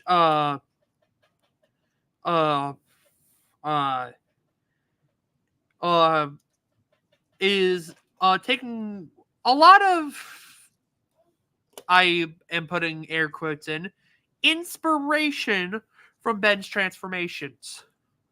Yeah, because even though it takes inspiration, the guy gets it all wrong, because he calls what does he call Heat Blast? Fiery Buddy. Fiery Buddy, and isn't it Arm Buddy for forearms? It's Hand Buddy. Hand Buddy. It's like, okay, fair enough. They're worse names than forearm. It's a worse name than forearms. Hand Buddy. But we also have this other character called Kangaroo Commando, which I guess is like this universe's version of Batman, in a sense. But Dark Batman, as we'll soon find out. Yeah. So Ben in this episode to the comic book guy, who does look as though he's a little bit out of one of those creators who are just like, I just want to work, I don't want to deal with the fans. Ben's being one of those critical fans because it's like, you're ripping me off. Yeah, the creator of Super Alien Hero Buddy is like, look, man, I don't know what you're talking about. You can't prove I plagiarized. Yeah, but and I feel like at this point Max should have because doesn't Max stop Ben from like transforming, or is it Gwen? Gwen. Yeah, I feel like Gwen should have just let Ben have this one and just let him transform into forearms and just be like, actually, I can right here. I want you to stop this. Yeah, but it turned um so in this episode we have also Ben getting involved in Kangaroo Commando to essentially be the one that actually fights Kangaroo Commando, but they and Kangaroo Commando is saying to the creator of Super Alien, but it's like stop ripping off. You're ripping off. It's basically a back and forth between these two of just being like, who's better? Who's got a better idea? I've got a better idea. Yeah, and we also learned about Kangaroo Commando, typically played by Abel North, that it was actually his brother Kane that was all behind what was going on in this episode, which was essentially a ploy to ruin Super Alien Buddies because they felt like he was taking away the thunder from Kangaroo Commando. Yeah. Yeah, and there was one line in this episode that I wrote down. Can't anyone in Hollywood come up with anything original? Which apparently, is very apparently relevant in these times with the rise of AI. Yeah, apparently not. Yeah. Yeah. Because now because Kane doesn't feel like he's getting the credit he deserves, decides to go rogue and try to kill both the creator of Super Alien Hero Buddies and his brother Abel by dipping them in vats of acid. Yeah, which is like, Jesus Christ, I know you're not getting the credit you deserve, but take a chill pill. And then Ben and Abel defeat Kane. He's arrested, and Abel and the creator of Super Alien Hero Buddy Adventures reconcile. Yeah, and even after all that, they're like, yeah, get out of our face, kid, with Ben. Yeah. Yeah, so now we can move on to Under Wraps, or Other Wraps, based on where we go in this episode, because we're going to a farm. Yep. It starts with us about to see some kids recreate that one scene from Barnyard with the kids like, that's called cow tipping. I don't know if you've watched that episode, but people in the who grew up in the 2000s, they'll know what I'm talking about. Yeah, I have not. So, but as it turns out that there is something going on this alien farm, which might be a reference to people thinking that aliens attack field crops. Probably. In the rust bucket, Max gets TO'd because Ben and Gwen don't want to do their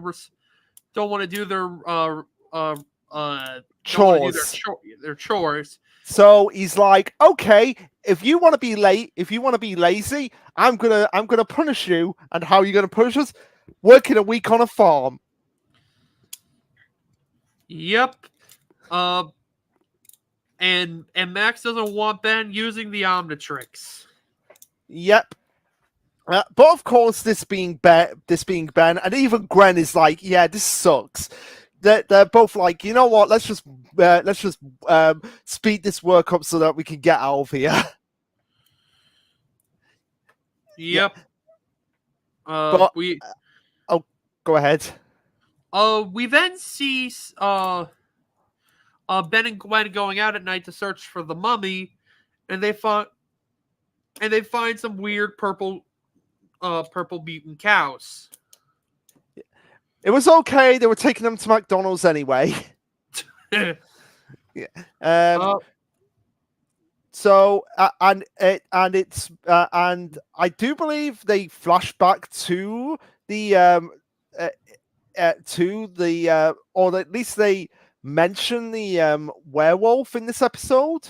Yeah, because the mummy showed up in a flash of purple lightning. Yeah, Uh, yeah. And so they mentioned like, hey, wasn't this exactly the same thing as what happened with the werewolf? So there is something going on with these aliens, like they are connected. So Ben is able to defeat the alien and the mummy, and is able to unlock Snare O. Yep, though we don't get to see him used in this episode. We gotta wait a bit for that. It's also revealed about what the mummy was after and what happened to those cows. Uh, those the mummy's looking for a specific mineral called corrodium that can cause life on Earth to mutate. And they track down the mummy to the Digby Dairy Factory, which is a giant ice cream factory, which apparently has some corrodium buried underneath. Which Digby Dairy now I with always, corrodium I always, flavor. yeah, I always knew that. I always knew that those offshoot ice creams would be the death of us. Yep. So I gotta say, the corrodium flavor is very good. Uh, Yeah. So there's also the joke about Ben being a mutant. It's like he's not a mutant; he's an alien. But also as well, we get Gwen's first spell in the series. As far as I'm aware, like the first spell she conjures by herself when she's not being possessed by anyone. oh yeah. Mulcha Objectia. It's a funny thing because the Ben 10 wiki actually lists all the spells used in an episode and all the aliens Ben uses. Yeah. Somebody just was able to what spell did Gwen use? Oh, Mulcha Objectia. What aliens did Ben use? Oh, Accelerate, Foreruns, Wild Vine, Wild Mud, Diamond, and an Upgrade. Yeah. So by the end of this episode, Ben and Gwen are just like, "Can we go? Can we go, Grandpa Max?" And Max is just like, "Oh, thank God, I couldn't stand another day." So now we're moving on to the Unnaturals, which is the mandatory baseball episode where we have a lesson in cheating. Where it's a fun fair. It's a fun fair. It, it it's a fun fair as well, where Ben fails at games and complains. Ben gets a chance to be on his baseball team, but but the baseball team they're going up against has drill as a drill sergeant, as the commander, who turns out to be a robot, and they're all robots. So yeah, cheating doesn't pay off. Yep. We also get the reappearance of Cash and JT. Yep. Who are on the little league team for Ben's school. Who don't figure out that Ben is all these aliens. I imagine they're gonna find out eventually. We also have Ben helping out helping out his home team by going Accelerate and messing with the game. Yep, because and even though Ben does technically cheat here, he's cheating cheaters. Yeah. Yeah. But the big plot point of this episode is that it was all a ploy. It was all a ploy by the Forever Knights, because Enoch returns. Yep, and he wants to create a robot duplicate of the president. Why does he need a robot duplicate of the president? Because then he can take over the United States of America, Tyler. Sure. Yeah. So yeah, mandatory baseball episode with only one real note worthy of it being Enoch. So yeah, now we can move on to Monster Weaver. Weather. Wait, was it Monster Weather or Monster Weaver? Oh, yeah, Monster Weather. I don't know where I got Monster Weaver from. I don't know. So, um, in this episode, we have what is essentially Hal from 2001: A Space Odyssey, but as a weather machine going AWOL. Yep, because a meteorologist decided to play God. Yes, yes, he did. Uh, uh, Meanwhile, we got Max stopping by at a music festival in Chicago. Wanted to see one of his favorite bands from back in the day. Yeah, and this episode really is all about Ben trying to learn, like, hey, your grandpa is a fan of things as well. Let him have his fun. Yeah. Besides, that music festival seemed fun. It sounded like that music festival had like some punk stuff. And speaking as a fan of punk music, that sounds right up my alley. Yeah, yeah, I can imagine that being up your alley. Um, but also we have the all drive of the Rust Bucket as well. Just wanted to bring that up. Yep. So yeah, and by the end of the episode, after all is said and done, Ben does reveal, like, you know what, they're uh, they're all right. They're all right. It's kind of like a reverse of what happened with the video game, where it's like, instead of it being Max getting into the video game, Ben starts to get into like the whole idea of the music concert. Yeah. Which is crazy again to think about that we're in that age now where even kids as young as Ben are getting into music concerts. Yeah. I mean, uh, honestly, this episode kind of like makes me think of um, kind of makes me think of my mom, who is like a really big fan of like rock music from like the 70s and the 80s. Uh, uh, because she's like a big fan of like Def Leppard and AC/DC. I mean, heck, Yeah, she went to see Def Leppard in concert, I think, like 2 years ago, and she had a blast. did it pun did it pun intended. But yeah, moving on to the return, which sees the return of Saskara and uh, as well as the werewolf and the mummy. Yep.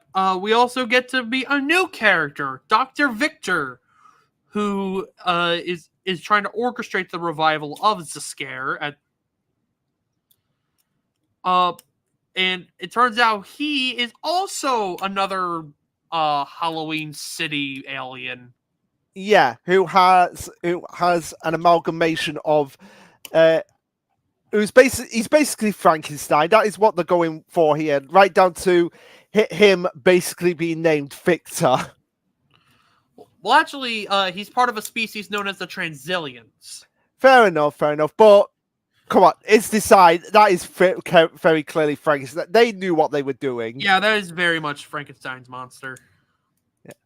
Uh, yeah, it even There's also said it even says in his profile that that's what they were going for. Yep. Also, we get the proper debut of Snarrow here, and apparently Max was supposed to be the first man on the moon. Which is crazy to think in this, like, oh, what if it wasn't Neil Arm? Like, if Max was the first one on the moon, would Neil Armstrong have been in Ben 10? That would be interesting to think about. But at the end of this episode, we have the resurrection of Ziska. Yeah, which I'm like, yeah, let's piss our pants in fear. And this episode is the first of a two-parter,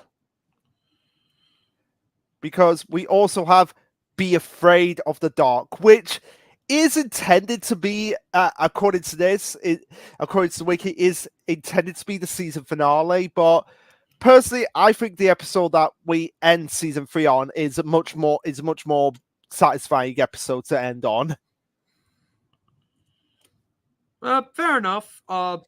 So we see Ziskare come back. I'm back, bitches, and I'm here for that Omnitrix. But you're not gonna get it, Saskara. Yeah, and another part of his plan is to project a corrodium beam from a space station that Dr. Victor's piloting to a transceiver down in New Mexico, which is what that strange machine that the werewolf was building on was, to spread all over the Earth and block out the sun, which would result in every human and animal being mutated by the corrodium, and Ziskare being at full power. Yeah, so this is basically what the entire subplot of the werewolf and the mummy has been building up to. Ziskara's plan to take over the world. Yep. Yeah, and we also get battles in space. Yep. Yeah, we also. Oh, go ahead. Yeah, I was gonna say with Ben, with Max and Gwen taking part in the battles now. Ben had his fun with Kevin in the last season, so now they're having fun in space. Yep. We also get a new transformation from Ben with his new Transillian transformation, Frankenstrike. Yeah. Yeah. Which I've got to say is pretty cool, but it's very much a more gloomy version of Forearms without the forearms. But there's electricity and enhanced intelligence. Yeah, fair enough. That is fair. So by the end of the episode, when all is said and done, they're able to stop the transformation of everyone at Earth being turned into these creatures, and Ziskara is defeated once again by the same method that he was defeated the last time. Yep, the power of the sun. Yep, the sun will always defeat you, Ziskara. And after all, and the whole idea about this two-part is that Ben finally starts to learn how valuable it is to be Team Tennyson. But also, go ahead. Also, Cannonbolt survives re-entry into the atmosphere. Yeah, I guess that's one of his abilities. And they land in Egypt before, but also we get a very ominous ending where Ghost Freak is back in the Omnitrix. So I don't believe. I think this is the last appearance of Ghost Freak or Ziskara in the classic series, isn't it? Correct. Yeah. So I assume this is gonna be more brought up when we get to Alien Force. This cliffhanger ending of Ghost Freak being back in the Omnitrix. Yeah. Okay, so I'm looking forward to that. I am definitely looking forward to that. But let's move on to what we got as the finale, The Visitor, where it's the part I have been waiting for the whole video to say, because it turns out that Max has been banging aliens. How does this work? Do all the Tennysons just want to bang aliens? Okay, before we go too far, so it turns out that, remember what we mentioned at the beginning about Vilgax chasing another ship carrying the Omnitrix? Yeah. So apparently, on that ship was an alien known as Xylene, who was trying to deliver the Omnitrix to someone on Earth. Specifically, it was supposed to go to Max. Which, like we said when we got the Gwen 10 episode, and Max had the Omnitrix on him, that was a pretty big foreshadowing moment for this moment. Yep, because Xylene and Max have some, actually have some history, because Xylene and Max actually hooked up in the past. Oh, they did. They hooked up. And that's not me being like, Luke, seriously, this is a kid show. No, they flirt a lot throughout this episode. Yeah. Like, way too much. People think I'm saying that, like, this is a kid show. Like, Max, this is a kid show. Stop it with your flirting with the alien lady. Yeah. So apparently, what happened when the Omnitrix went to Earth is that Xylene went into like, I guess, a hypersleep of sorts because Yeah. her ship landed in the Arctic. Yeah. And was only recently brought out, so naturally she goes and finds Max. And Ben and to a lesser extent Gwen don't trust her because but after they're forced to work together to rescue Max from the robot threat for the episode, they learn to accept Silene and be like, okay, she's cool. But also because Max at the beginning of the episode is just depressed, and it's like Max needs his love, his alien love, if you will. We also get another debut of a new alien. Like, Yeah. We get the debut of Upchuck, a Gormand, which we'll be learning a lot more about in later seasons. Yeah. So basically, his ability involves him eating things and upchucking them. Yep. So that is something. And by the end of the episode, Silene ends up joining Team Tennyson. Oh wait, what's that? It's Eileen going off. No, it's like, come on, give Max his love interest. It's like, why wouldn't you have Kai for Ben and Silene for Max and I guess Charmcaster for Gwen? Charmcaster. I'm just okay. Fair enough. That okay. Strike that. Okay. I'm just thinking out. Like, who else is she gonna be with? Oh, you'll find out. Yes, you will.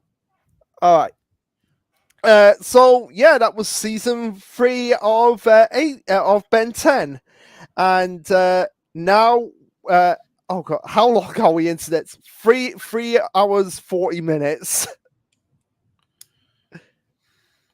Yeah. So I don't know if you want to keep going on. Honestly, if you want, like, we can just do the full season proper, and then we do the movies in a separate video, or Yeah, we should do that. Yeah, so we'll keep our thoughts on Secrets of the Omnitrix, Alien Force, and Destroy not Alien Force, Destroy All Aliens, and Race Against Time. Race Against Time. We'll keep them separate for a separate video, which we'll probably do at some point in the next week or so. So yeah, moving on to season 4, Perfect Day, which is another. Is it another What If episode? No, but basically, in this episode, Ben's day seems to be going suspiciously perfect. Like, he has a decent breakfast. He manages to save a bus of cheerleaders that just so happens to have Kai on it from 6-6 and Volcanus. He goes to go to knock off Chuck E. Cheese and get. Yeah. Everything seems to be going his way until it turns out this is like Ben 10 decided to go on its Inception type shit, and it turns out that the Forever Knights abducted Ben after a really bad day to try to remove the Omnitrix in his sleep. Yeah. And at this point, so it's basically a dream episode It's the dream episode, and Gwen and Max are able to get into Ben's dream via brainwaves. I don't know how that works, but we're not questioning it. Yep. And we see we we get to see Ben reliving his worst nightmare, school, No! with a hint of Kevin 11 or Kevin Chimera. But he manages to escape and put Enoch in a nice, lovely dream where everything goes his way and he succeeds in all his goals. Yeah, and so by the end of it all, Ben's out of his dream. And we get hints at the Forever King. Oh. Anyways, on to episode 2 of season 4, Divided We Stand. Which sees Team Tennyson going to the beach. Yep, because we have to have the beach episode by law. And on top of that, we have a new transformation, the Splixen Ditto.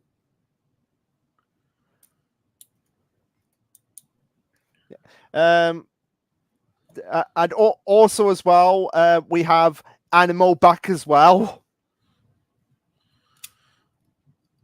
But by the way, speaking of Ditto, he is voiced by Rob Paulson, which you could tell right away, because he has a hard time trying to hide the fact that he's doing the wacko voice from Animaniacs. Yeah, I never even watched Animaniacs, and I can hear the Yakko Warner voice. Yeah, but as well, we do learn so Ditto's whole thing is that he can split off from himself. Yep. However, each Ditto feels the same pain. Mm-hmm. And the downside to it is that the more he splits off, the harder it is to go back, because they all have to be in one location in order to change back. Yep. We see Dr. Animo actually kidnapping one of the Ditto doubles, and unlocking some of that Splixen DNA for his own creation, which is basically a Lepidopteran Splixen hybrid, or Sinkfly and Ditto hybrid, if you prefer. But since they all feel the same pain, when one of them goes, they all go. Yep, and that's how they're able to end up defeating Dr. Animo in this episode, because he didn't figure that out for himself. Also, another thing I wanted to point out about this episode, the way Animo breaks out of prison is thanks to a seagull. And we see him talking to pigeons like, "Yes, my evil minion, free your master from this jail." Which, honestly, again, I love Dr. Animo. Oh, absolutely. Every time he's on screen, he steals the show.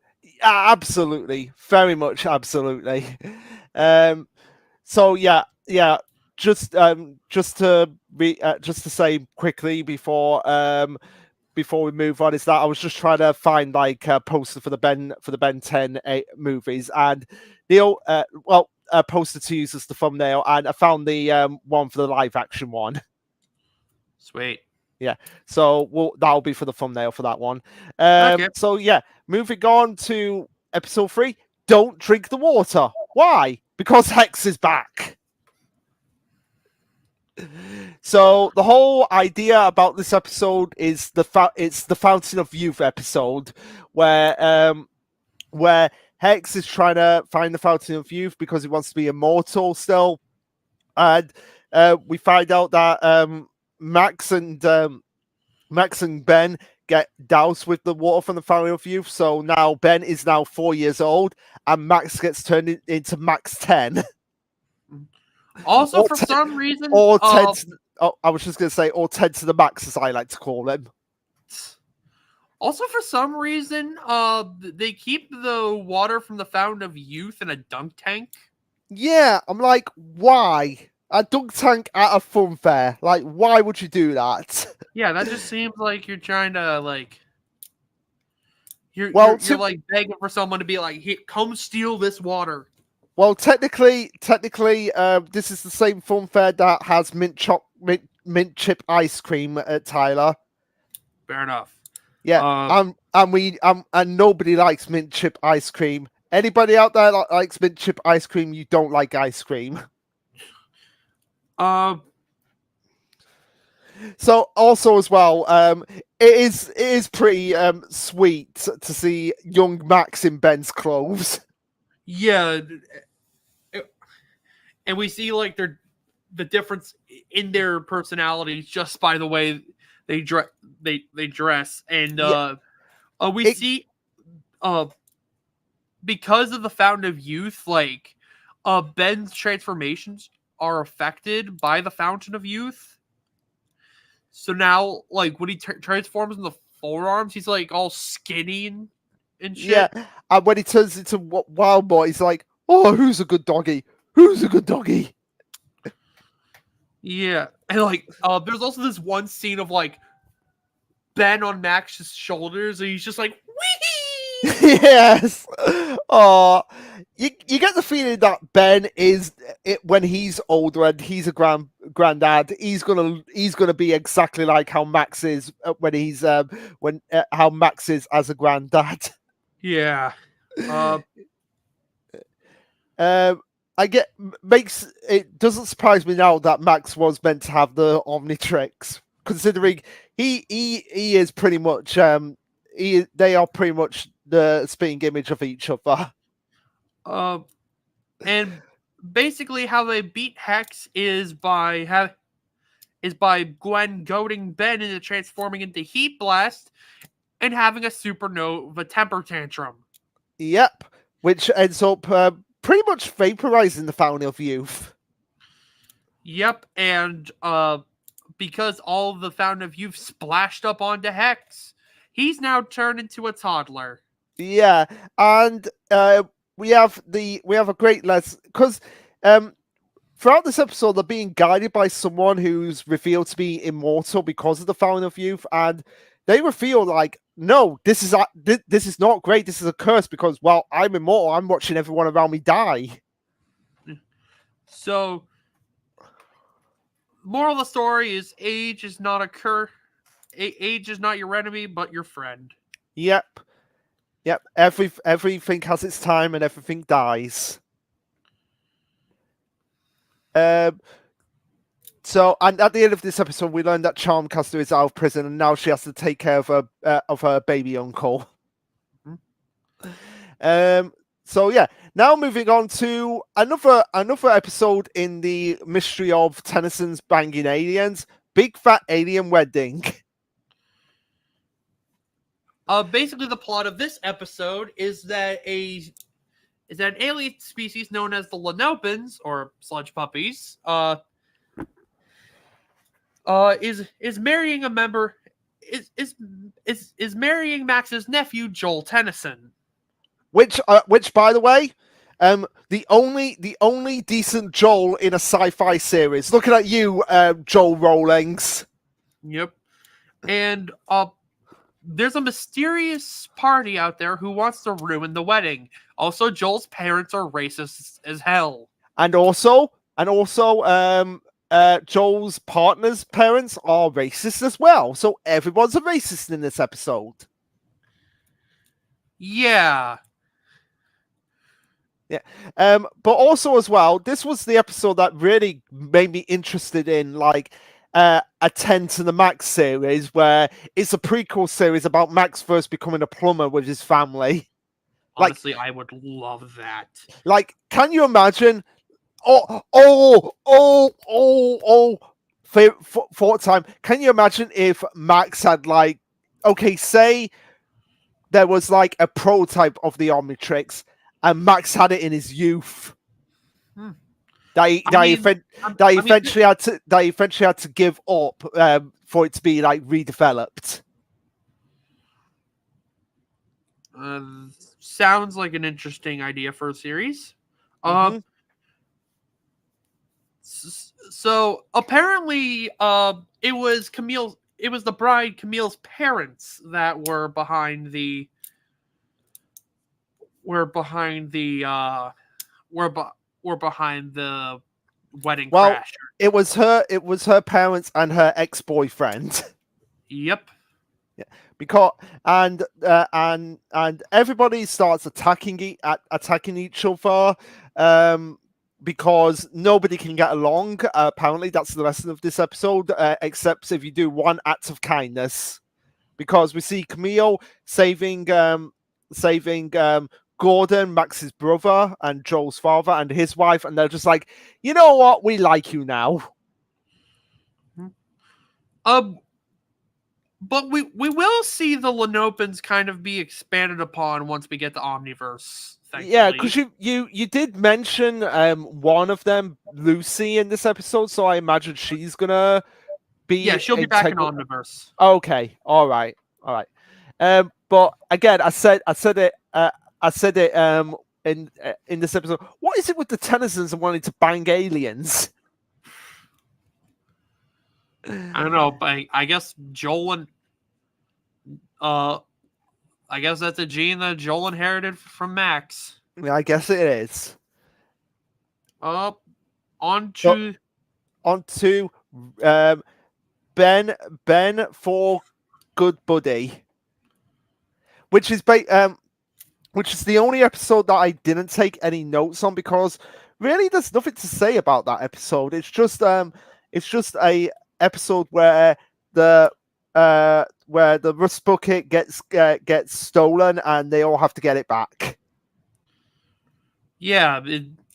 I mean the redesigned Rust bucket looks interesting, but it's just a bunch of carjackers, one of which voiced by Jennifer Hale. Yeah, that's the only thing I took away from this episode, is that Turbine, the one voiced by Jennifer Hale, is step on Fex material, and Fex agrees with me. Moving on to a much more interesting episode, we have Ready to Rumble. Rumble, which is the standard wrestling episode where after Ben thinks he breaks Gwen's computer, which it probably was the fact that it just ran out of power at that moment in time when he was messing with it. He eventually sneaks off and is like, "Okay, I'm glad that Ben is taking initiative here. Like, I broke my cousin's computer. I want to fix this problem." But at the same time, he really should have just, like with what the lesson is in this episode, like, he needs to just come forward and admit what he did. Mm-hmm. But Ben has after seeing a flyer for a wrestling tournament with a $10,000 prize, Ben gets the idea to go into that tournament as forearms, win the tournament, get the prize money so he can buy Gwen a new laptop. Yeah. So the opponents that we have for this episode are the immovable objects, being just this big tub of lard. But the most interesting ones are Porcupine and Gator Boy, who, because of their names, are, I guess, were they mutated? I guess they're mutants. Mutant humans. That's what they're called. So we who are basically brothers. So we have one of them being a porcupine and one of them being a alligator. Yep. And they're in cahoots with basically the mafia, essentially. Yeah, it's the mafia, because they owe the mafia some money. Yeah, and so they're trying to win this tournament to get the money. But Ben gets in their way. But instead of them like being pissy with Ben, he sees what they've actually what they're actually going through. And it's like, you know what? I want to help you two because what you're going through is wrong. And they end up defeating the mafia, and but they still need the money to save the farm that they're on with their mother. And Ben eventually forks over the money. Yep, realizing that they can use the money more than he needs to, and he actually admits to Gwen that he broke her laptop, but will make up for it by doing all of her chores for the rest of the summer. All her chores? All of them. Okay, good, because my laptop wasn't broken. Yeah, which, like I said, it was probably that it just ran out of power. Probably. Because she never plugs that thing in. At least from what we see. Yeah. So, moving on to Ken 10. Which we're back in the future. Back to the future. Except an extra 10 years forward. Yeah, because now we have Ben 10,000's son, Ken. Yep, and for his 10th birthday, Ben 10,000 uses his 3 smartest transformations to put together Kenny's own Omnitrix. Yeah, but Ken doesn't get access to all 10,000 aliens. He has to start off where Ben started off. Now, naturally, and he does get some of the cooler aliens, but Ben is just like, no, I'm going to decide most of what you're getting. I mean, I'll give you a bone, I'll give you some, but you're not getting all the cool ones. Yeah, but hey, gotta teach him responsibility. So yeah, yep. And hey, he gets a hoverboard as well, and a pet from his Aunt Gwendolyn. Yep. And this is also where we get introduced to Devlin, who is no way in related to Kevin. No way. Yeah, no, can't be. No, of course we're not. It turns out that he's trying to find the Tennyson's null void projector so he can bring back his dad, Kevin 11. Null Void. Yeah, who is now an even more powerful form because we have Ben 10,000, but now we have Kenneth 11,000 with a skull demon. But before Kevin transforms into Kevin 11,000, he really grew his hair out and has a pink X on him for some reason. Yeah, he has a scar on his chin. Yeah, I'm just there like, what happened? I don't know, he got into a really bad fight and got a scar on his chin. Yeah, fair enough. So yeah, and it's through the interactions with Ken and Ben that Devlin realizes, oh wait, my father doesn't really care about me, because Kevin really doesn't care about it. Is this gonna be started off in Alien Force with Kevin being a rival to Ben? You'll see. Okay, all right, but yeah, so they end up defeating Ken by the end of it all. Yep, they imprison Kevin in a null void grenade, and Devlin joins the family, the Ben Tennyson family. Devlin joins the Tennyson family. Yeah. So now we can move on to the quote-unquote series finale, even though there is one episode after this two-part. Ben 10 versus the negative 10. So how do we start the end of the classic series? Introduce a new character. No, introduce a new character with Cooper Daniels, but also arguing. Ooh.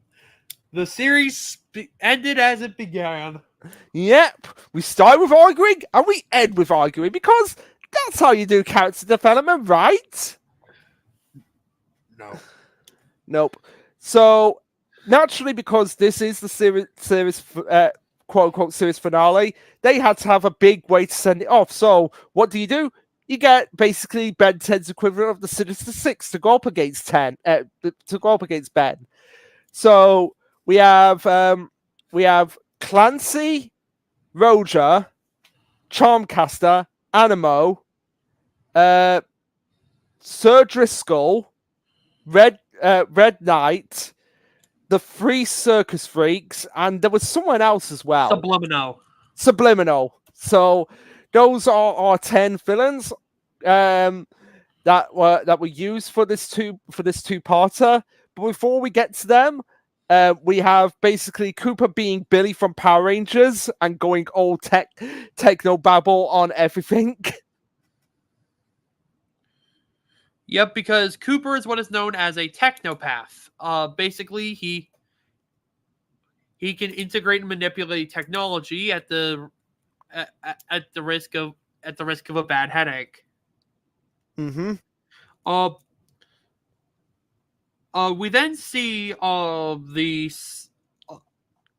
we also see at Fort Knox, we see the circus freaks and Subliminal breaking in. But none of the gold was taken, except they found an old plumber base at. Yeah, which is gonna come into play later on. And naturally, because Cooper is being added to the cast here, Ben and Gwen are trying to have a nice measuring contest against him, being like, "Hey, you want to hang out with me? No, you want to hang out with me?" Because Cooper said he had 2 tickets to the premiere of a movie. And you know what? He could have easily solved this and had them be arguing with each other by saying, "You two go together. I don't really want to see that movie." Yeah, perhaps. But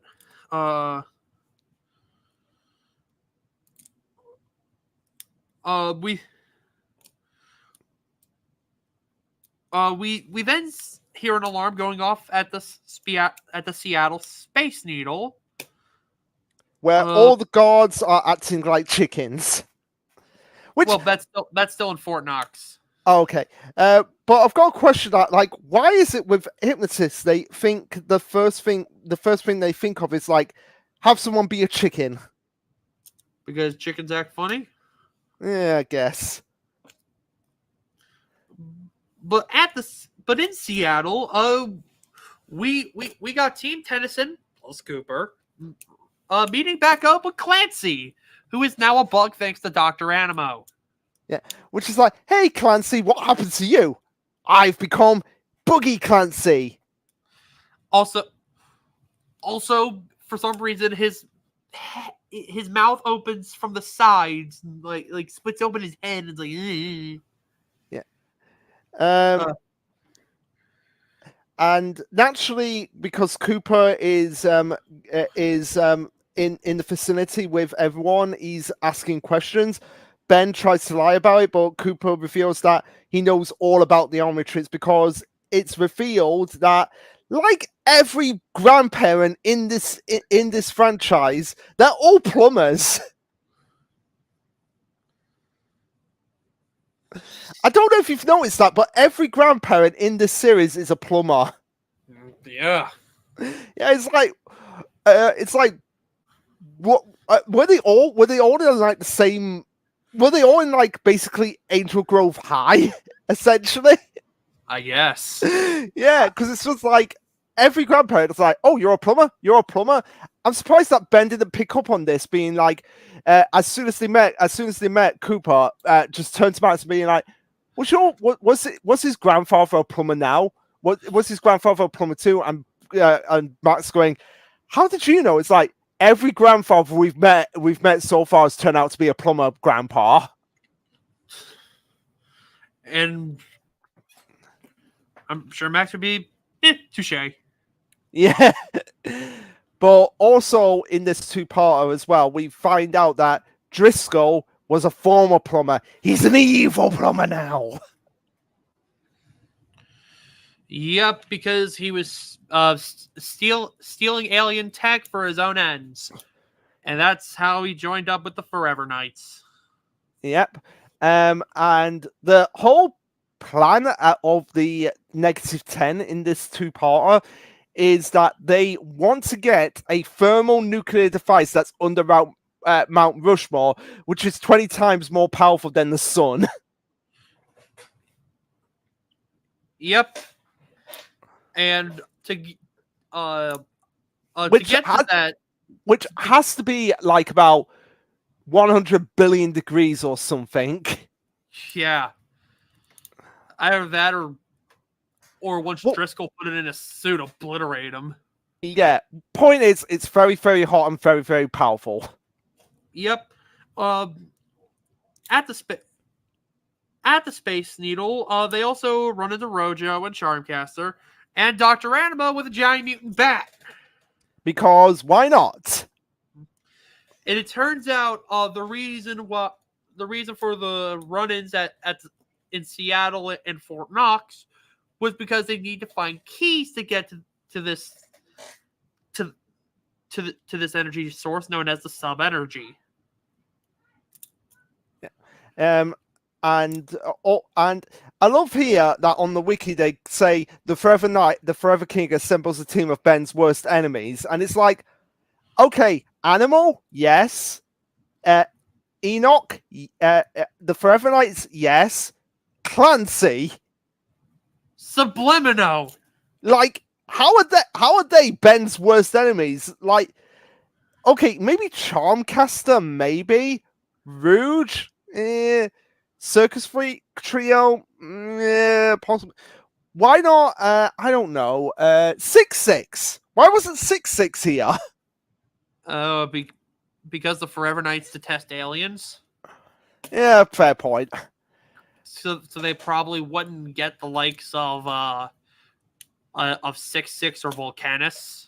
Fair enough. Fair enough. Heck, he only had one run-in with freaking Volcanus. Yeah, but either way, it's like Clancy, one of Ben's worst enemies. Like, Clancy was a pushover. Yeah, he showed up early in the series. I mean, out of all of that, like I said, it's only really Animo and the Forever Knights that are like you want to put in worst enemies. Fair enough. Yeah, and for Charmcaster, more of an alien to Gwen than Ben. Yeah. Which, I mean, she still deserves to be there, nonetheless. But oh yeah, absolutely, absolutely. But why not? Well, I guess because Hex is a baby now, that wouldn't work. Yeah. But in part one, they show up to Mount Rushmore, and we and Thumbskull gets his ass whooped by the rust bucket. Yes. So yeah. Ben's worst enemies, everyone. Yeah. Ben's worst enemies being defeated by an RV. By an RV. Granted, it's a super high tech RV, but it's still an RV. Yeah, and it's no better here because the way is creative how they take out the villains. That they get that they're able to get the villains to fight each other because don't they all go a bit power hungry mad? Yeah. Later on, when they actually enter the Mount Rushmore base, Ben and Gwen use their own egos against each other to be like, now that Driscoll has kind of abandoned you, I think Dr. Animo's going to be taking over this operation. Nah, but Charmcaster's got all the spells.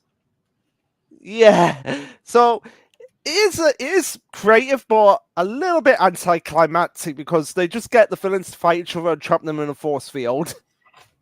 Oh yeah, and Ben unlocks a new alien here. Well, we not unlock a new alien, more like shows off a new alien.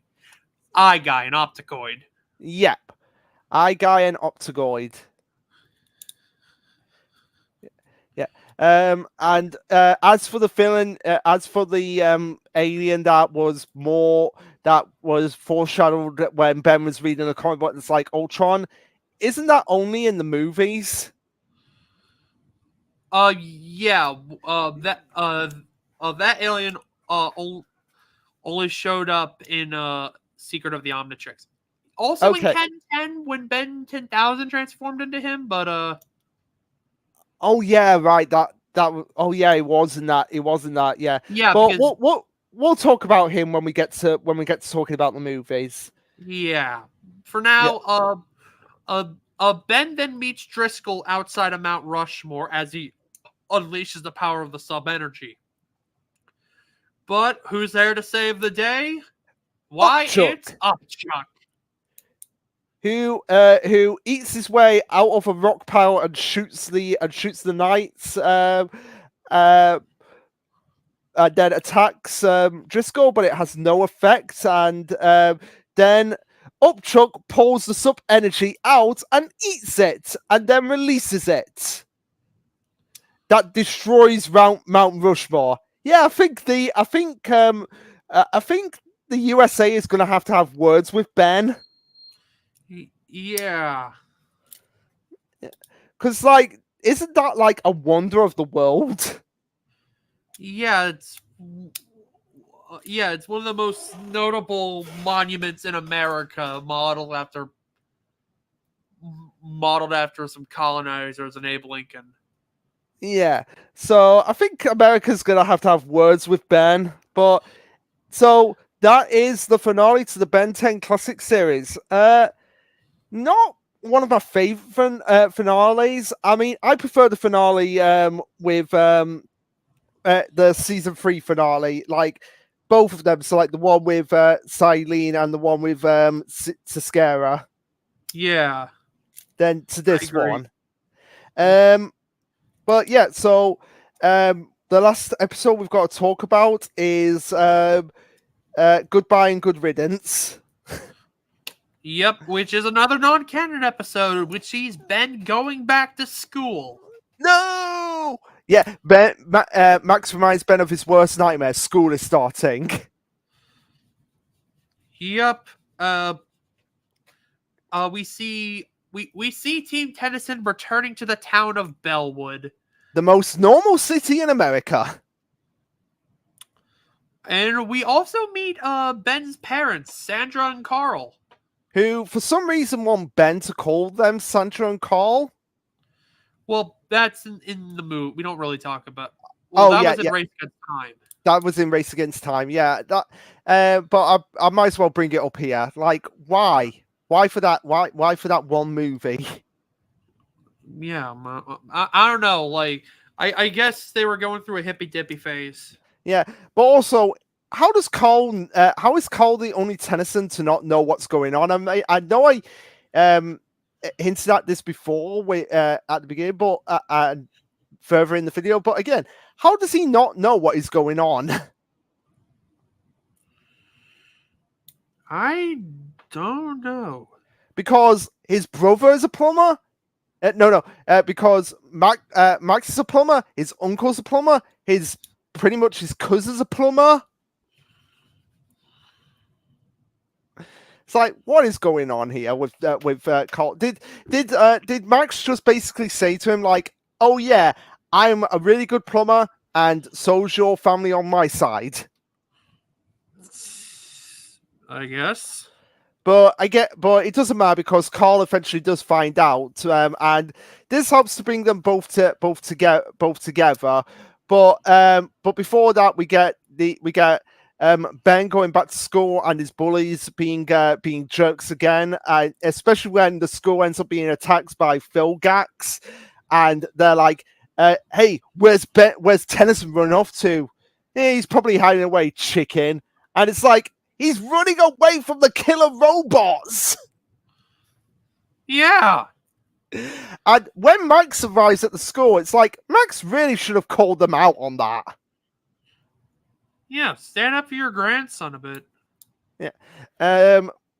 But and after that, uh, when Max and when Max and Ben are having a talk about uh, what is going on, and why, and in terms of talking about Cole, we have probably the the deep cuttest line from Ben in the series. Maybe if you had told them, referring to Cole, you and Dad would get along better. Yeah. Yeah, because we But were it's just just like, like, damn. Jesus, Ben. I mean, you're not wrong, but still. Yeah.